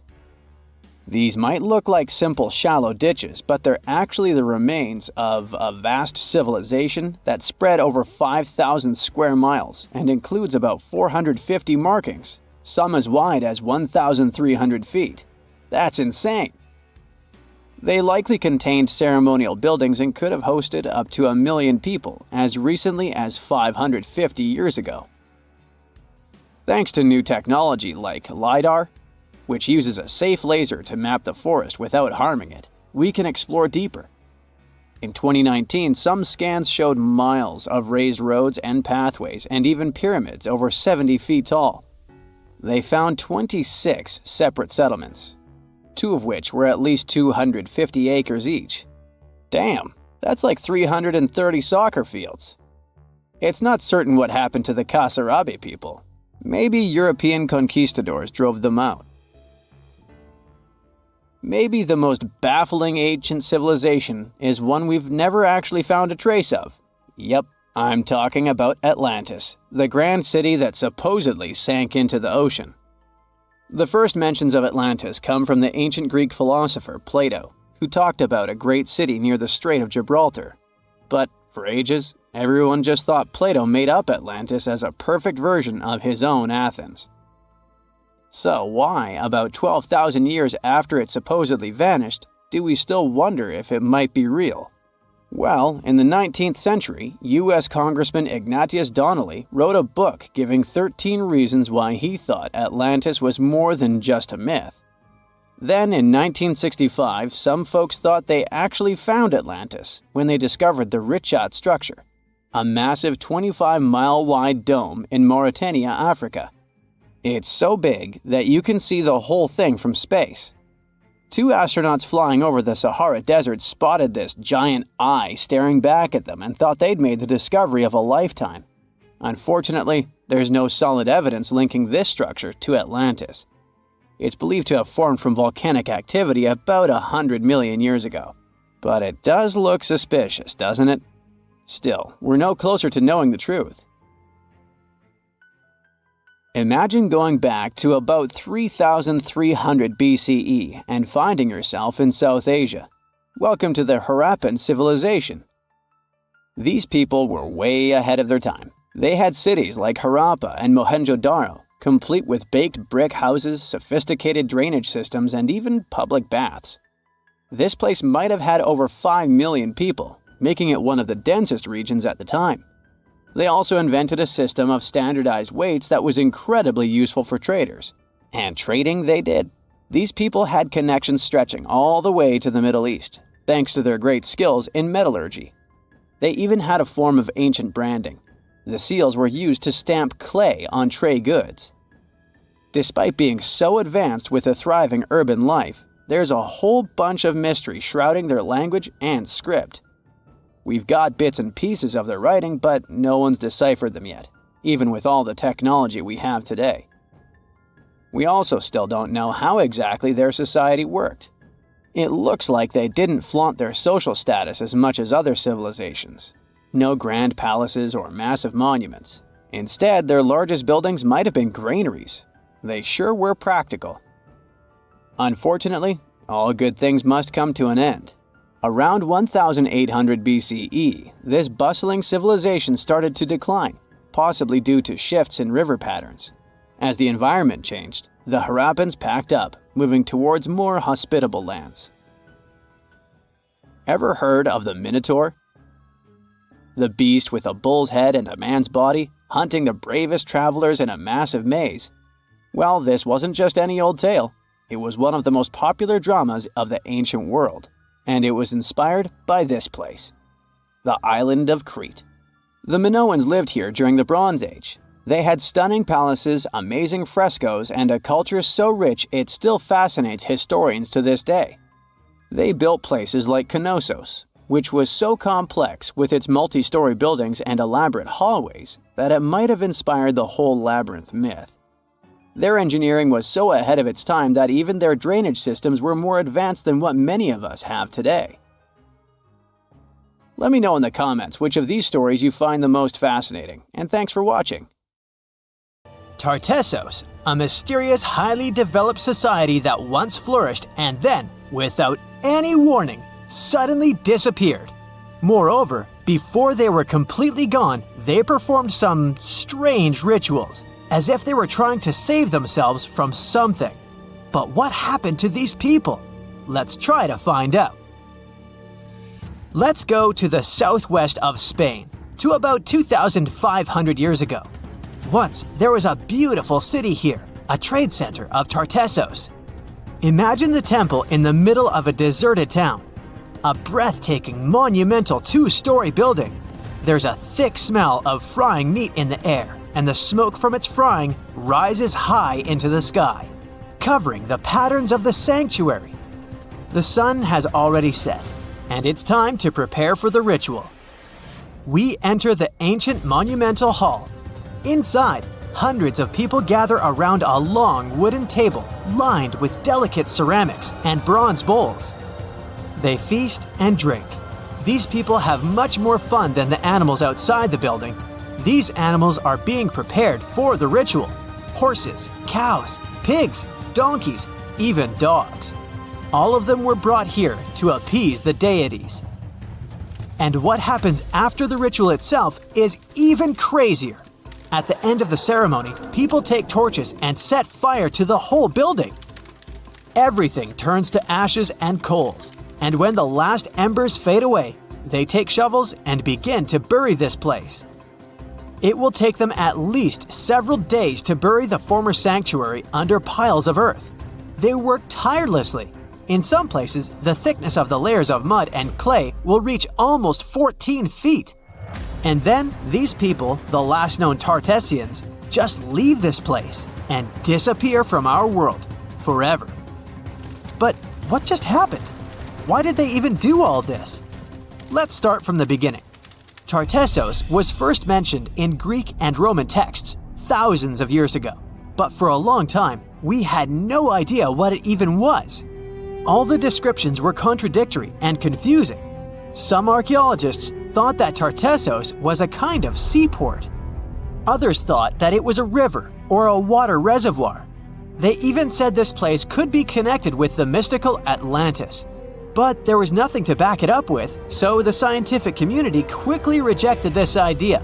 But today, we know the truth. Tartessos was an ancient civilization. It's been located on the Iberian Peninsula, one of the southernmost islands of Europe. It flourished in the 9th to 5th centuries BC, and then, around 2,500 years ago, suddenly disappeared. They were quite rich. The island had rich reserves of metal, so their economy was thriving. Silver, copper, lead, and other good things were mined in the local Sierra Morena Mountains. Almost all the locals were engaged in trade. For them, it was a common thing. Isn't that strange that there were so few records left about them? And not so many monuments of their culture have survived to this day. In total, throughout Spain, scientists were able to collect around 20 archaeological finds related to Tartessos. 3 of them were excavated in the Guadiana Valley: Canto Roano, Casas del Toruñuelo, and La Mata. Let's start with the first one. Canto Roano was discovered in 1978. This find was one of the most significant pieces of the puzzle. This is one of the most beautifully preserved structures of the Tartessian civilization. Not only the walls have survived to this day, but so did the altar, the moat, and even several artifacts. For example, some jewelry and wine glasses. It was a square building surrounded by a deep moat filled with water. And, to be honest, we still don't know its exact purpose. We only assume that it could be an ancient temple. Some rituals were carried out there. For instance, they would set fire to the temple and cover it with thick layers of sand and clay. They even left some expensive artifacts inside, tools, gold jewelry, and so on. Moving on to the next find. Casas del Turruñuelo is one of the best preserved buildings in the entire Western Mediterranean. We only discovered it a couple of years ago, back in 2015. And it hasn't been studied that well yet. But we already know that this place is also pretty weird. Casas del Turruñuelo was a very rich building. It wasn't just some kind of temporary camp. It was a place of monumental, impressive architecture. Massive staircases, vaulted ceilings, luxurious materials brought from all over the Mediterranean, and the latest construction technologies. It was supposed to be a place of power, maybe even something like a palace. And yep, it also became the venue for the rituals. It's unclear whether the locals intended to destroy this beautiful place from the very beginning, but this is where they performed the greatest ritual in the area. This ritual involved more than 50 animals, including the most valuable ones, horses. It was their only means of transportation. The fact that these people gave away their horses may indicate that they plan to stay here for some time. Perhaps they hope to appease the deities and settle on local lands. The ritual was carried out exactly as they intended. And just like Cancho Ruano, this place was also set on fire. When the ritual ended, the locals buried this place and left, disappearing into the countryside of the Iberian Peninsula. Now it's an abandoned and quiet place.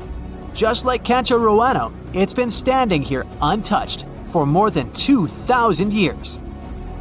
The last find is La Mata, which was discovered much earlier than the other two, back in 1930. The resemblance between all of them was striking. La Mata had the same fate. It was burned and forgotten for centuries. All of this is very strange and mysterious. It seems like the locals were fleeing from something. Perhaps something happened that made them start building these banquet halls and arranging large-scale rituals. They thought that their deities turned away from them and tried to appease them. But unfortunately, it didn't work. As a result, they were forced to leave their temples and soon disappeared altogether forever. And by the way, why did they disappear at all? Well, this is another mystery of this civilization. One of the most important questions is, did they know that they were going to disappear? Or was it something unexpected? Did they suffer some kind of sudden catastrophe from which they were trying to escape? Or something else? Scientists have several theories on this. The first theory says that there may have been several major earthquakes and subsequent tsunamis in this region. These natural disasters destroyed local settlements and severely demoralized the survivors. Perhaps they were looking for salvation from this. Another theory is that there were some problems with trading. Since they were rich in metal and lived off their economy, any problems in it could lead to big troubles. If they had some kind of mining crisis, then relations between different nations could worsen greatly, and things could get pretty nasty. The truth probably lies somewhere in the middle. The most current theory says that around the 6th century BC, a large-scale tsunami hit the port. This greatly damaged the economy, which worsened the relationship between Tartessos and its neighbors. In any case, this seems to be speculation. This place is like a dream come true for archaeologists. It stores a huge amount of information and secrets that we have yet to unravel. The Tartessians had no idea that by burying their artifacts, they were making a real gift to the scientists of the future. And while scientists continue to study them, we can check out the stuff they have already discovered. History lovers can see Tartessian tools, horse figurines, and decorated ivory in the Archaeological Museum of Badajoz. Let's hope that in the future, scientists will learn more interesting things about this civilization, and we'll finally find out what happened to them. There are many myths around arguably the greatest structure ever built by humans, the Great Wall of China. Some say it's so grand that it's visible from space. Others claim that you can see it from as far as the moon. Other theories suggest that the builders of the wall were left inside. Well, sorry to disappoint you, but all these impressive stories are just myths. But even with those stories busted, the Great Wall of China is an impressive and truly breathtaking structure. So let me tell you its true story. Today, China is one of the most populated countries in the world, counting as many as 1.4 billion residents. It's also one of the oldest nations in the world. It has 3,500 years of continuous written history, but the civilization existed long before that. There is a theory that while the European continent, for example, was most likely reached by humans from Africa, China wasn't populated by settlers that came from somewhere else. Some people believe that the Chinese civilization got formed from local Stone Age people who lived on the territory since the prehistoric period. So now, the Great Wall of China. It's truly big even by today's standard, stretching for over 13,000 miles. To imagine it better, it's almost 5 times the distance between New York and Los Angeles. Or even a bit greater than the distance between the North and South Poles. Even in modern times, people have never built anything close to this big. Of course, it didn't take a day to build the Great Wall of China. 2, keep going. In fact, the wall was being built for centuries. Maybe you know that ancient cities had walls around them to protect themselves from invaders. Yes, Chinese cities had them too. The first Chinese emperor united the country in 220 BCE and got a brilliant but very ambitious idea to turn all city walls into one big wall that would defend the country's border against attacks from the north. A trusted general directed the construction, enrolling a big group of workers, soldiers, commoners, and convicts. Back then, the wall was built of rammed earth and wood.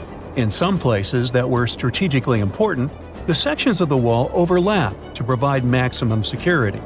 The walls were around 26 feet high on average. But the Great Wall didn't yet look like the construction we know today. Every next emperor would pick up the big wall project, strengthening and extending it, repairing, but also modernizing construction techniques. Some used bricks to build it, others moved on to granite and marble blocks. Watchtowers and platforms weren't there from the beginning as well. They were added by Ming emperors. The watchtowers made it possible to communicate with other parts of the wall through smoke and fire messages. So, the wall is quite inconsistent in terms of material, but it only adds more charm to the construction and shows how much effort and time it took. The reasons why some parts of the wall have been standing for centuries and are still in good condition is glutinous rice flour. Turns out, this sticky rice mortar is almost like cement. It's very strong and waterproof, sealing the bricks so tightly together that even sneaky weeds can't grow between them. You may also notice that some bricks have writings carved on them. They were left by the workers who were building the wall. The purpose of those writings is quality assurance. They contain such information as location, quantity, and responsible officials. So, in the case of some problems with the quality of materials or constructions, it would be known who should be held accountable for it. Recently, a research group has looked through official historical documents of the Ming Dynasty that ruled China from the 14th to the 17th centuries. They came across records of secret doors in the Great Wall, so they decided to find them. They used a flying robot to capture continuous centimeter resolution photos of the wall. They photographed 90% of the wall that was built during the Ming Dynasty and discovered the remains of over 220 secret doors along the wall. Some of them have a specific width and height that allows only one person to go through. Others are large enough to allow 2 horses to pass at the same time. Why are the doors there? Well, the Great Wall's main goal was to protect the country from the enemy. Building doors that could let the enemy in would undermine the whole point of having a wall. So, of course, the doors were secret passages. They perfectly matched the surroundings topographically, and the exit on the outside was camouflaged with bricks so that it was almost completely indistinguishable from the brick wall. The wall was never just a defensive wall, and it was never completely closed. It could be opened on demand. It was also a structure used for trade and commerce, communication between inside and outside the wall, and of course, for defense and spying. Some doors were used for trade with the other side. Through smaller doors, a person would sneak out to spy on the enemy that lived on the other side. The hidden gates were also useful for a sudden attack. As you remember, some gates were camouflaged with brick on the outside. The exit was so indistinguishable that the enemy had no idea exactly where it was located. The inside entrance for Chinese soldiers was hollow, so they could walk through the wall and break the camouflaged exit gate from the inside, starting their surprise attack. Now, even though the main point was to prevent outsiders from getting into the city, the wall wasn't too effective on that matter. It could still be climbed over or marched around. So the wall was being watched at all times, and the guards gave signals to the troops if they saw the enemy approach. Also, the wall provided more time to mobilize and bulk up the country's forces or lure the enemy troops into a difficult strategic position. The construction stopped at the end of the 19th century. The wall lost its strategic and military importance due to technological advances. Over the centuries to today, only 8% of the Great Wall is in good condition, and the rest is damaged. Also, around 1/3 of the wall has disappeared without a trace, due to both natural erosion and human damage. I guess you could say it's now just a pretty good wall. As you remember, the first parts of the wall were built out of rammed earth and wood. These are not the most unfailing materials if we're talking about thousands of years. Also, destructive farming methods have turned large areas into a desert and contributed to erosion. Also, many bricks were taken away from the wall in the last century to be used in building farms and houses. The wall is being deconstructed stone by stone even today, but this time by tourists. Quite a few of them take a stone as a souvenir. That's a total of a lot of stones, considering that over 10 million tourists visit the Great Wall every year. Since 1987, the wall has been a UNESCO World Heritage Site, highlighting that it has an outstanding importance to humanity. The wall is one of China's 56 World Heritage Sites, second place among countries with landmarks protected by UNESCO. Who's first, you ask? Well, the top spot, with 58 World Heritage Sites, belongs to Italy. And do you know that the wall isn't only a famous tourist attraction, but also the location of the Great Wall Marathon? It's a marathon that was established in 1999 and is one of the most challenging ones in the world. You guessed right, people run along the wall, including all the steps.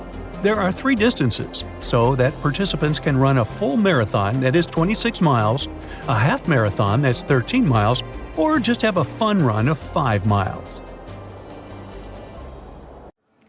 We all grew up believing that Stonehenge is the world's most ancient observatory, but now it has some serious competition for the title.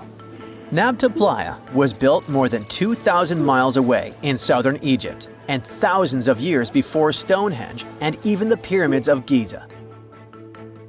In 1973, a Bedouin guide stumbled upon a strange group of huge stone formations while crossing the Sahara Desert.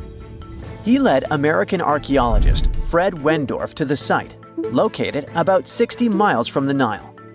Wendorf's friend and colleague claims the team found the stones while stopping for a bathroom break in the desert. Either way, what they found changed history. At first, Wendorf thought the stone structures were just natural formations. But then it hit him. This area was once a lake, meaning no natural rocks should even be there. He kept coming back to the site for decades, and by the early 1990s, his team finally uncovered a circle of stones that seemed to line up with the stars in a way no one could explain. After 7 long years of trying to crack the mystery of the site, Wendorf reached out to an expert in archaeoastronomy. They study how ancient people used the stars. One evening, while the expert sat in the cool desert sand staring at the stones, he realized that they formed a pattern radiating outward from a massive burial mound. One by one, as they dug into the sediment, the buried megaliths started lining up like spokes on a wheel. The team had already used radiocarbon dating to test samples from fire hearths and tamarisk wood roofing found inside the stone circle. Nabta Playa had dozens of standing stones, all a few feet tall. Some of them lined up exactly with the sunrise on special days, and others matched up with bright stars in the sky. Inside the big circle, there were 6 special stones that may have been used for rituals or marking important times of the year. Around them, 29 standing stones might have worked like a simple calendar to help people know when it was time for something important, like the summer solstice, the longest day of the year. When the sun rose in just the right spot, it was a sign that the rainy season was coming. The stone circle once aligned with the brightest stars in the northern sky: Arcturus, Sirius, and Alpha Centauri. Some stones even pointed to the constellation Orion. By tracing Arcturus's movement across the sky, they figured out that it matched perfectly with the circle around 4800 BCE. That means it was the oldest astronomical site ever discovered. And the people of Nabta Playa may have been watching the stars thousands of years before telescopes were even invented. It looks like it had a huge meaning for people living and traveling through the desert. Over 10,000 years ago, the long, cold, and dry ice age that lasted for tens of thousands of years was finally fading away. Northern Africa got massive monsoons and rains that filled up seasonal lakes. So, parts of the desert turned into short-lived oases. For the nomadic people who roamed this harsh land, these summer rains were everything. Their entire way of life revolved around cattle. When archaeologists opened the central tomb at Nabta Playa, they dug up cattle bones and even a massive rock carved into the shape of a cow. The people who built it used the stars to guide them and find hidden watering holes like Nabta Playa, which likely held water for about 4 months a year, starting with the summer monsoons. But there was no North Star back then, so instead they navigated using bright stars and the way the sky seemed to spin in circles above them. When the lakes were full, the standing stones would be partly submerged, and from the western shore, you would see the reflection of the stars on the dark water. Nabta Playa is way less famous than Stonehenge, perhaps because its stones were buried and the famous site in England was open to visitors for thousands of years. Sadly, when Nabta Playa did become famous, some tourists ruined parts of it by moving stones around, which messed up the ancient star alignments. To protect it, the authorities moved everything to a museum where people can see the stones and the carved cow statue without damaging them. The Egyptian Observatory isn't the only construction similar to Stonehenge. It has versions that were used for different purposes from Germany and France to the US and the Andes in northern Peru. This last one is actually one of the oldest big structures ever built in this region. The circular plaza is made of 2 giant stone walls arranged in a ring. It was likely used for ceremonies and gatherings. Scientists have carbon dated it to be about 4,750 years old, which means it was built before the Great Pyramids of Egypt and Stonehenge. The plaza had 2 entrances and a special layer of clay, soil, gravel, and charcoal underneath. It was carefully planned and built. Archaeologists also found ceramic pieces, quartz crystals, and gemstones at the site, so it was definitely a special place. People visited it for centuries, but at some point it was sealed off, probably because of changing beliefs and traditions. The most recent discovery was the remains of a large timber circle roughly the same age and with parallels to Stonehenge, all the way up in Denmark. This open-air structure was likely part of a special area where prehistoric people from the late Neolithic and early Bronze Age gathered for rituals and ceremonies. The circle was made up of 45 giant wooden posts, forming a huge ring about 100 feet wide. The wood is gone now, but scientists believe tall timbers once stood in the holes and created an impressive wood henge. No one knows exactly what these circles were used for, but archaeologists have found animal bones and food remains at similar sites. So people probably used to gather there for feasts and rituals. In 2024, scientists found 2 ancient stone circles from the Neolithic period in Dartmoor National Park in England. Some archaeologists believe they might form a sacred ark. Many of Dartmoor's stone structures were built in a curved shape on the high ground in the center of the area. A long time ago, Dartmoor was covered in forests, so people may have used the high ground as important markers. One of the newly found circles fits inside this ark, but the other one is outside of it, to the north. This could have been an entrance point into the ark. There's also a raised bank of earth near the stones, which looks similar to other famous Neolithic sites, like the Ring of Brodgar in Scotland and Stonehenge itself.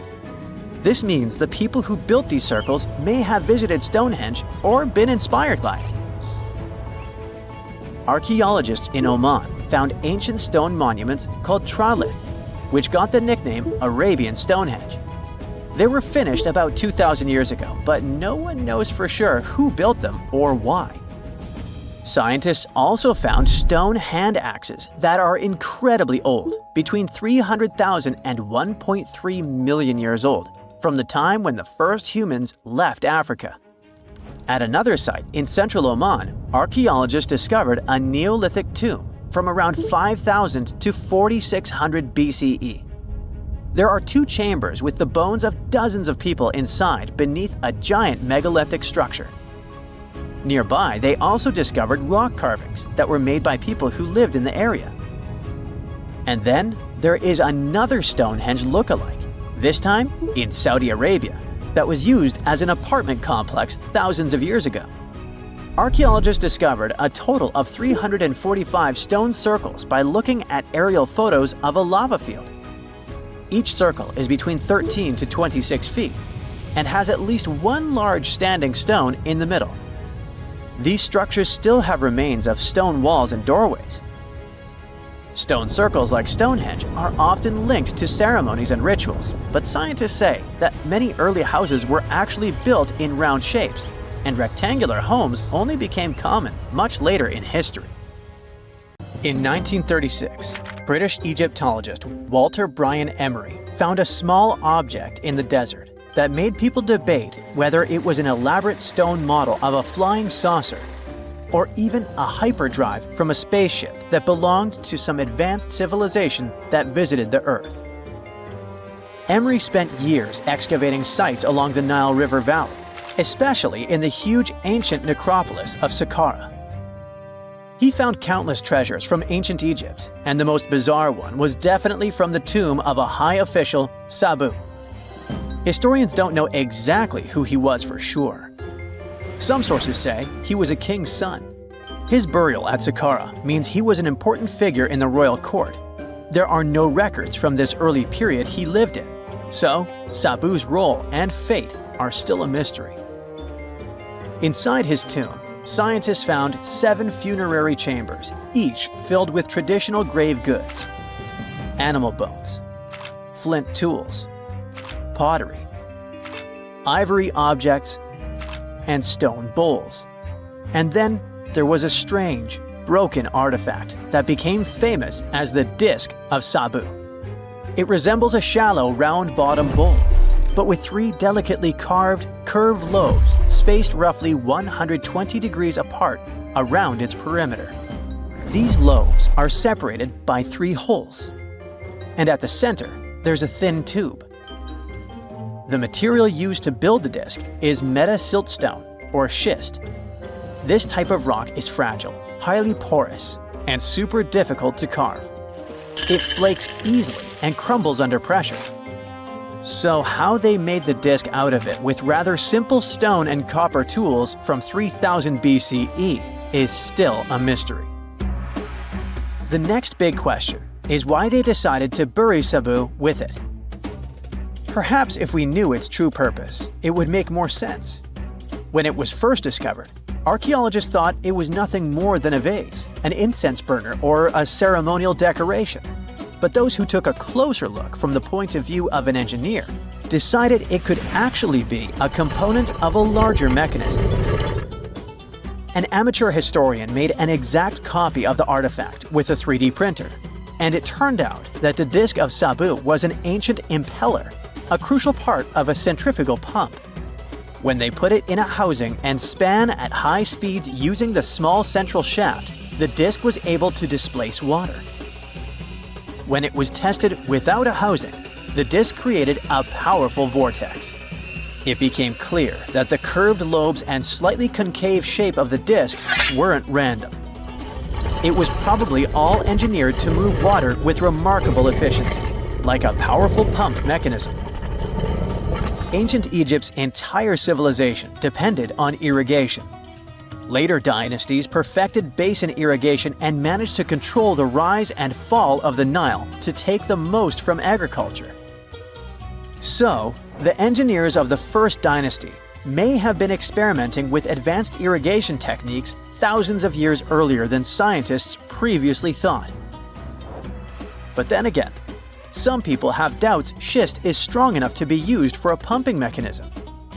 They suggest that artisans from Egypt's first dynasty were trying to recreate an even older object, using whatever tools and materials they had. It could be a stone replica of something originally made from metal, possibly belonging to a civilization far older and more advanced than ancient Egypt itself. One Swiss author takes this idea even further and proposes that the disc is a copy of a component from an extraterrestrial spaceship's hyperdrive, or stone model of a flying saucer. One French researcher believes the disc of Sabu was part of a secret massive factory system to manufacture sodium carbonate inside pyramids.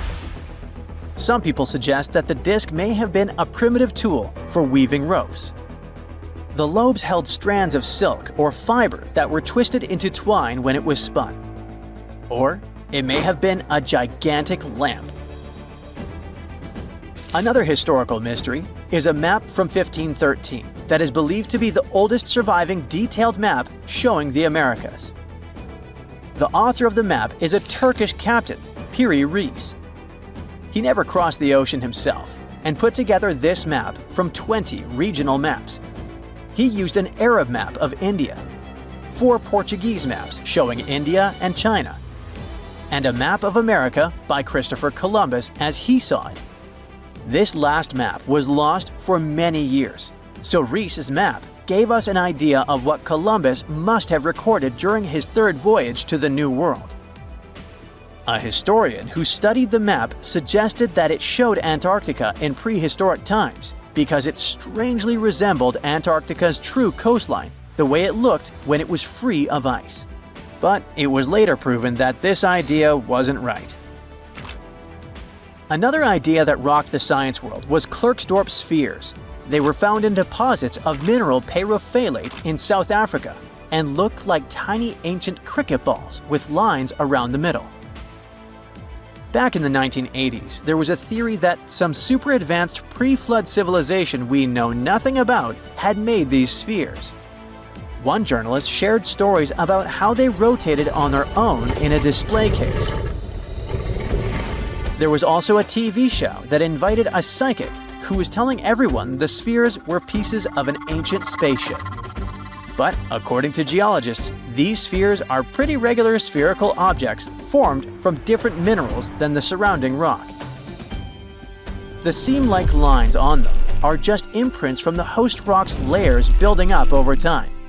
The Klerksdorp spheres come in different shapes, from flattened spheres to distinct discs. As for that episode when one of these spheres spun on its own, the curator of the Klerksdorp Museum cleared that up too. He said that when he put one sphere on its glass shelf when the journalist came to visit, the sphere rotated a bit because it's round. There are some gold mining activities going on nearby, so the land where the museum stands often experiences earth tremors. In a remote part of China, there are some bizarre pipe-like formations known as the Beigon Pipes. A local explorer found them back in 1996 protruding from Mount Bagan and along the shores of Tosan Lake nearby. Some people thought they were the work of ancient guests from other planets. When scientists tested samples of the pipe material, they found out that they contained mostly common minerals, but there was a mysterious 8% of unknown stuff. Some extra tests showed that these pipes had been there before humans. Chinese geologists later visited the site and suggested that these pipes were formed naturally over time. It was probably fossilized tree roots from the area's super green past. It's still a real mystery with no clear-cut answer. While digging a trench along a river in Romania, workers found a wedge, which is now famous as the aluminum wedge of Ajud, or the object of Ajud. Right next to it, there were some mastodon bones. Those distant relatives of elephants lived 11,000 years ago. So some people concluded the wedge is of the same age. The cool part is that it's made of aluminum, but this metal wasn't discovered until the 1800s. This material requires serious heat to produce. The wedge is said to be covered in a thick layer of oxide that's been sitting there for hundreds of years. Some folks believe this wedge must have crash-landed here on a spacecraft from some other planet. Some scientists think it's all a hoax, and others suppose it might be a human-made object with an unknown purpose. A Portuguese archaeologist just discovered a bunch of sunken ships filled with gold, including a Spanish galleon with 22 tons of gold and silver. This much gold today is worth about $2 billion, and this is the money from one ship alone. Archaeologist Alexandre Monteiro made this discovery almost by accident. He was studying some documents when he found some information about a ship that went missing in 1615, and he decided he wanted to find it. After many years, Alexandre found not just this specific ship, he actually discovered 8,620 shipwrecks in the waters of Portugal alone. Out of this number, 250 are gold-filled shipwrecks, a discovery that would make any Jack Sparrow shake in his boots. Most of these ships went down for boring reasons like the weather, but sometimes they were destroyed in battles, which may or may not have been super epic. They were carrying gold and other treasures from the New World to Europe, and of course, everyone wanted a share. Alexandre had been studying historical shipwrecks for 30 years now, so he has discovered many ships that went down in somewhat glorious ways. In 1816, for example, a ship of one of the richest men in Portugal sank in Australia, with an insane amount of 66,000 silver coins. This was the first ship from Portugal to ever plunge in the waters of Australia. The bad news is that these ancient sunken vessels, filled with riches and epic stories, are not so easy to reach. They're deep down in the ocean and covered by sand. You could still try, but that would be stealing part of a country's history. And you wouldn't want to be that person, would you? Naturally, Portugal was not the only country that explored the seas back then. The coast of Europe is packed with sunken ships filled with gold. In fact, there are about 1 million historical shipwrecks underwater right now, and the treasures abandoned under the sea might be worth around $60 billion. It's an insane amount of money, but let me tell you that these gold-filled sunken ships aren't really worth the hassle.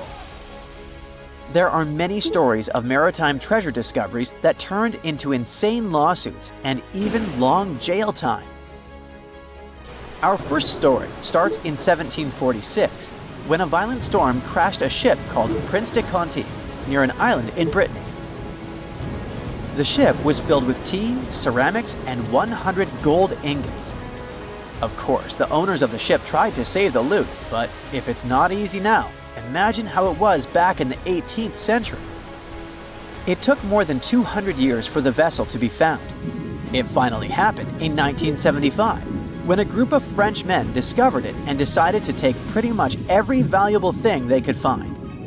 Now, I said these things were not worth the trouble for a reason. In France, if you find anything that can be historical, you must declare it to the local authorities within 48 hours. Fail to comply, and you will be committing something known as a crime. To be fair, our French friends here did declare their findings, but only the corroded cannons from the ship. And the gold? Well, they sold it.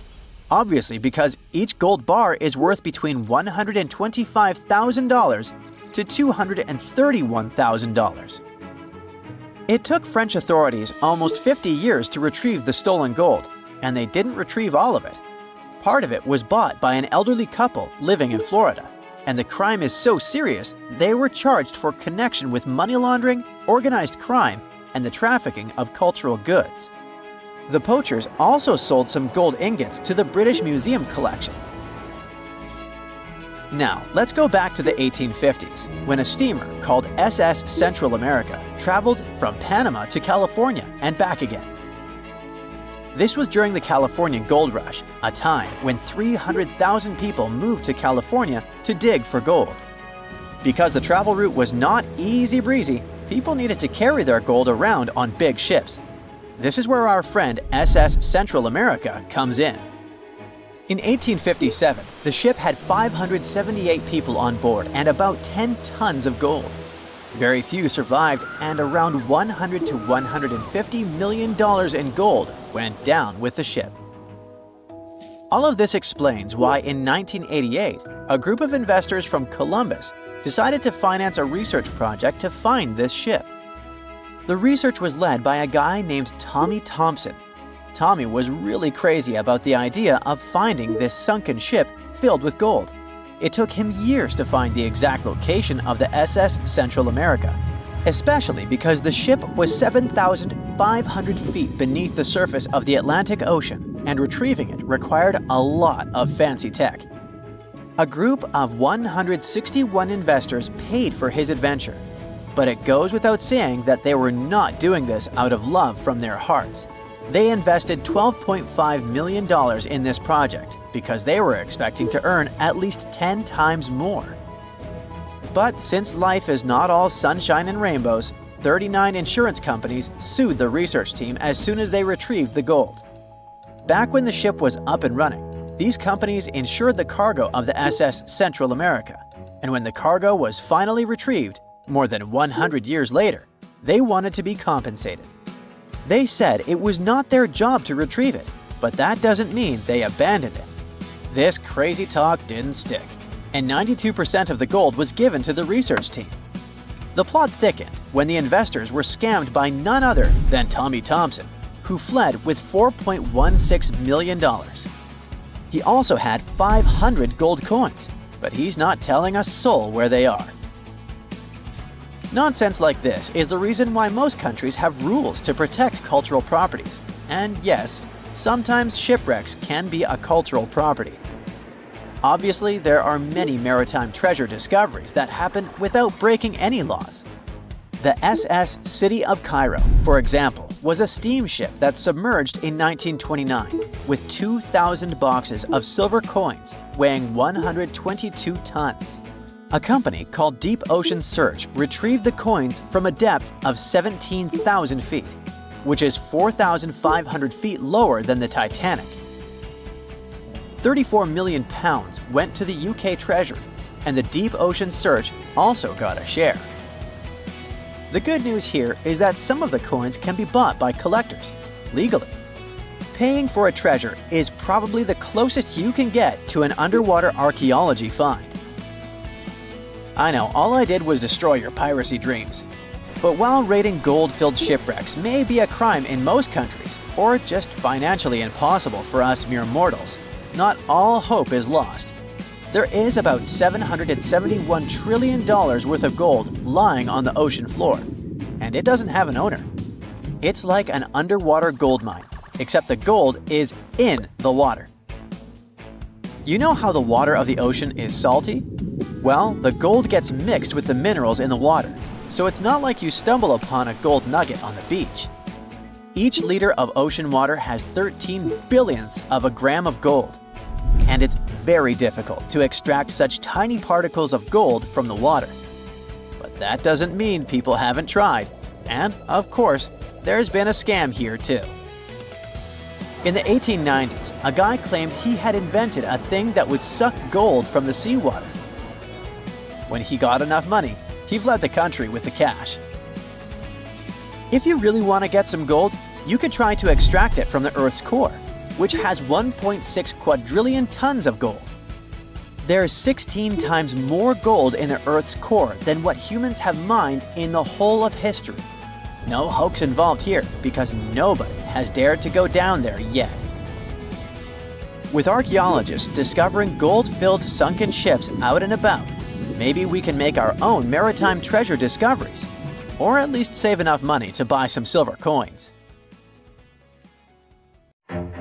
Hey, you've heard of Stonehenge. Of course you have. Big rocks mysteriously mounted in circles on a plain in England by, somebody. But what if England's Stonehenge is only a replica of another monument, and its builders just crossed the Atlantic and copied what someone had already done elsewhere? Well, it turns out researchers found another Stonehenge underneath the waters of Lake Michigan. This lake is a hotspot for woo-woo unexplained things. A bunch of disappearances, plane crashes, and now this, an ancient underwater monument that looks strangely enough like Stonehenge. We couldn't help ourselves and needed to dive deep into this story. A ring of massive stones, arranged in a way that felt all too familiar. They saw two circles, an outer one and an inner one, sitting 40 feet below the surface. But this wasn't just a random pile of rocks. These stones had been placed there, purposefully, by human hands. And by doing some further research, they discovered that they were staring at a structure that's over 9,000 years old. Think about it. This Stonehenge beneath Lake Michigan predates the pyramids. It predates Stonehenge itself by about 4,000 years. All of this information was enough to startle scientists at Northwestern Michigan University. But that was before they found this out. One of the stones had a carving, a faint but clear petroglyph of a mastodon. Mastodons kind of look like the ancestors to our modern-day elephants, but they have been extinct on planet Earth since 10,000 years ago. So, whoever built this underwater Stonehenge needed to be alive at the same time these creatures roamed our planet. This discovery raised many questions among scientists. I mean, why on earth would they go through all this trouble to lay rocks at the bottom of a lake? Well, first things first. Scientists believe that Lake Michigan had much less water back then than it does now. Second, it could have something to do with ancestral practices of First Nation people. There's one theory from a professor of the University of Michigan. He suggested that the stones formed a kind of prehistoric hunting trap. He believes that early hunters used the circular formation as a drive lane to herd large animals like the mastodons from the rock carvings we were just talking about. Once they got these huge animals into a tighter circle, they could be more easily hunted. But not everyone's convinced by this theory. Some believe the circle probably had a deeper spiritual purpose. According to local Native American tribes, like the Anishinaabe, stones are more than just rocks. They're living beings. They hold spiritual energy and represent a connection to the earth and all living creatures. An elder from the Anishinaabe community even suggested that these stones are sacred, placed there by their ancestors to honor the land and its creatures. Scientists are trying to study the stone formation in depth, like about 40 feet. But that's the problem, actually. The fact that it's underwater makes it super difficult, since they don't have the best technology. Traditional archaeological tools don't work as well when everything is submerged, but promising new technologies like stereophotogrammetry, which literally means making 3D models of a site, are helping scientists study the stone circle more closely. Still, research is slow and expensive, so it's hard to know when this mystery will come to a close. As we said, Lake Michigan is a hot spot for unexplained phenomena. Its lakebed is filled with shipwrecks, such as the Thomas Hume, a sturdy American schooner. It also collects debris from airplanes that have suddenly gone missing while flying the area, such as Northwest Airlines Flight 2501 that disappeared in the 1950s. Some people even call the area the Lake Michigan Triangle, suggesting paranormal activities like what happens in the Bermuda Triangle might be going on. The lake spans over 22,000 square miles, which means it's almost two-thirds the size of the country of Ireland. In 2024, scientists were able to access another one of Lake Michigan's mysteries, the wreck of the Margaret A. Muir schooner. This 130-foot-long sailing ship sank over 130 years ago. The discovery was announced just recently by the Wisconsin Underwater Archaeological Association, the WUAA, whose team found the shipwreck sitting 50 feet below the surface just off the shores of Algoma, Wisconsin. Built in 1872, the Margaret A. Muir was a three-masted schooner built to carry heavy cargo across the Great Lakes. Her final voyage started out as a routine trip. Loaded with bulk salt, the ship left Bay City, Michigan, heading for South Chicago, Illinois. But on September 30th, 1893, things took a bad turn. Just as the Muir approached the town of Annapolis, now known as Algoma, a sudden storm hit. The ship began taking on water fast. The captain of the boat ordered his crew to abandon ship, and thankfully, they all made it to shore safely. For more than a century, the wreck sat undisturbed on the lake bed, its location a mystery. But thanks to a combination of historical research and high-resolution sonar, WUAA searchers finally found her in May of last year.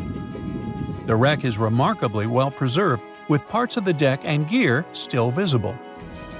Well, just a few lakes over to the left, researchers uncovered another impressive thing. At the bottom of Lake Mendota, near Madison, Wisconsin, researchers found 11 ancient canoes. They believe the oldest of the canoes dates all the way back to 2500 BCE. Now, if you don't get why that's important, it's because you're thinking with today's head. If in a classic Midwest highway you see a bunch of pickups, then back in the ancient days you see only canoes. They were the main mode of transportation for indigenous cultures. They were used to fish in deep waters, trade goods, and travel long distances. The reason why scientists were so excited with this discovery is because they had never found any proof of what canoes were being used for in this region back then. And to understand the local cultures that inhabited the area during this time period, they needed to have some information on that. This exciting discovery was announced by the Wisconsin Historical Society in May 2024. The first canoe, which they believe is around 1,200 years old, was pulled from the lake in 2021. Then a second one was dug up in 2022. And now divers have found at least 11 more canoes along what would have been an ancient shoreline, long since submerged. One theory is that these canoes were intentionally sunk to keep them from freezing or warping in winter. It's possible people stored them in the same spot for generations. Or maybe this is just a small part of a much bigger settlement. Historians do believe there could be an ancient village hidden under the water of the lake. Divers have already found stone tools, like net sinkers used for fishing, but the village itself hasn't been located yet. Truth is, while the Great Lakes often steal all the thunder, scientists point out that smaller lakes like Mendota have stories too. The Wisconsin Historical Society is working closely with Native nations to piece together more about the lake's history. You'll need to believe me when I say there is a third Stonehenge, all the way under the waters of Lake Constance, Switzerland. I mean, think of it like Stonehenge's cousin. Archaeologists began to discover this back in 2015, when they found a line of 170 man-made stone cairns under the lake. Scientists say this was most likely the work of several villages, and that the cairn site was probably used for some collective purpose because, well, the formations are huge. Some of them are several dozen feet wide, and they can build up to 6 feet. The most amazing discovery so far is that the site dates back to around 5,500 years ago, so around the time the original Stonehenge was being built. Some of the facts that link them together are their construction dates, as well as the distinct characteristic of stone monuments built in a circular format. Scientists don't know much about this site yet, but hey, I see a pattern manifested all over the world, don't you? A girl, once and beautiful, ended up in a grave with a huge sickle across her neck. There were no signs of violence, no indications of any actual crime. Yet, someone was clearly terrified when they forced her into that grave. So scared that they even placed a padlock on the big toe of her left foot. They wanted her to stay in the tomb once and for all, fearing she might rise and take revenge on them. So, a whole community turned against a young lady who wasn't even over 20 years old, deeming her to be of ultimate danger. Do you see what I'm driving at? Let's test your historical knowledge. Who has been feared throughout human history to such an extent that commoners couldn't shake off that lingering sense of dread, even after their passing? If you say witches, warlocks, and vampires, you'd be completely correct. Just a little hint here. If you can't overpower someone physically, you can do it supernaturally. Well, that's at least what people used to think back in the 17th century. Not only was there a sickle and a padlock, but there were also signs of an attempt to twist the girl's corpse in the grave and turn it face down. This attempt had failed, leaving her spine buckled and twisted. By the way, the padlock wasn't necessarily meant to lock a vampire. It was more likely a talisman against evil spirits. That's a peculiar and, let's face it, very cruel way to bury someone. Yet it was a common practice for creating anti-vampire burial sites. The methods for preventing vampires from rising were quite elaborate. First off, let me introduce a term. Anti-vampire graves, known as revenant graves, date back thousands of years and have been found in various locations across Europe. Europe, you heard that right. Now before you say, hey, vampires are a Romanian thing, Dracula, duh, let me convince you otherwise. They are a part of all European folklore, meaning you can find references to them throughout Europe. With new settlements in America, vampire lore spread there too, eventually turning into the Twilight Saga. These anti-vampire burials are characterized by evidence of precautions taken to prevent those who bit the dust from rising. Such measures could include placing large stones on the deceased's legs or even piercing the body with a lance to fix it to the ground. To be completely safe, they could also consider removing the head from the torso.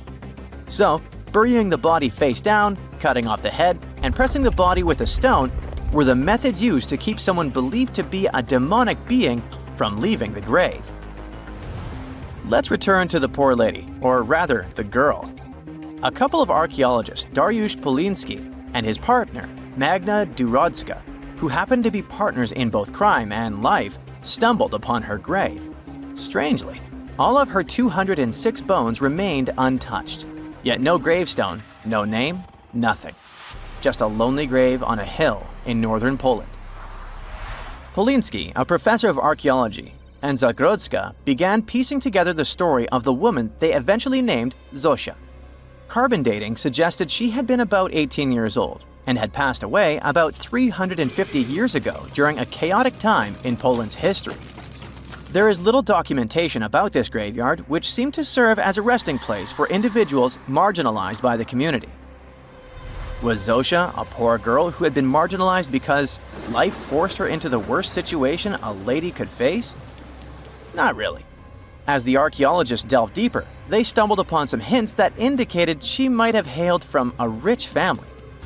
Her burial featured a stylish bonnet, and the delicate silk along with shiny silver and gold threads found with it suggested that it was part of an elegant headdress. This all pointed to the idea that she had some serious status or wealth. But the way she was buried indicated her outsider status in the village of Pien. Perhaps her presence there was unwanted, hence the idea of her being a vampire, backed up by the manner in which she was forced into the grave and held there. By analyzing the structure of her skull and extricating DNA from her skeleton, scientists created a reconstruction of what her face might have looked like. The specialists meticulously reshaped Zosha's likeness using modeling clay on a 3D printed model of her skull, which proved to be a deeply moving experience. They remarked that while they often worked on face reconstructions, in this case, they also sought to restore her dignity. Utilizing these three methods, the team reconstructed Zosha's 400-year-old face, revealing the human story buried beneath supernatural beliefs. It's ironic, isn't it? First, people tried their hardest to make the world forget her face and prevent her from ever coming back. 400 years later, people did everything they could to bring her back to life. Her picture now is all over the internet, yet we will never see the faces of those who buried her. Alas, this reconstruction project only allows viewers to visually connect with Zosha, but her true story remains a mystery. But what we know for sure is that people who were deemed vampires were badly discriminated against, to say the least. Rumor had it that hungry vampires would even steal people to quench their thirst. Let's use math to prove this rumor wrong and prove that Zosha wasn't one of them. Back in the year 1600, there were only 537 million people worldwide. Yeah, this data may not be very accurate, but it's pretty close to reality. A physicist, Kostas Eftimiou, calculated that if a vampire had been drinking one person's blood each month, humanity would have faced extinction within a few years. Starting with one vampire and a population of 537 million in 1600, this math shows we'd have no humans left by July 1602. But here we are now. Well, while placing a stone on a corpse to make sure the vampire doesn't rise may be something new to you, there are also a bunch of stereotypical things associated with these creatures that you definitely know, such as garlic and mirrors. Funnily enough, even though it's all based on a bunch of superstitions, there's pretty good logic behind the garlic thing. You see, it contains a special compound called allicin, which is a powerful antibiotic. While people back then couldn't know what an antibiotic was, they noticed garlic was pretty effective against various conditions. Since they believed vampires were created by a particular blood condition, they also believed garlic could defeat a vampire. And there's more. There's actually a blood condition called porphyria, which makes people look like real vampires. Their skin is pale and their teeth get bigger as their gums shrink. And guess what? People who have porphyria cannot consume garlic, as it worsens their condition. Wow, that's a cool coincidence. The next superstition is a bit fresher, and it's about vampires avoiding mirrors. The first known reference to the mirrors comes from the book Dracula in 1897. But why wouldn't a vampire show a reflection? Simple. Before the plastic era we live in, mirrors were traditionally backed with silver. Silver was commonly believed to repel evil spirits, possibly because it has antimicrobial properties. Much like garlic, its healing properties may be what was supposed to scare off a vampire. Another reason why suspected vampires may have avoided mirrors is the changes to their appearance from conditions commonly confused with vampirism, like porphyria and rabies. People afflicted with these conditions may have avoided looking in mirrors for that reason, causing others to assume that vampires avoided mirrors. But if you ever met a vampire and these methods don't repel it, I have one more trick for you. Ask the potential vampire to count. It can be spilled grains, seeds, or even the holes in the fishing net if you happen to have one.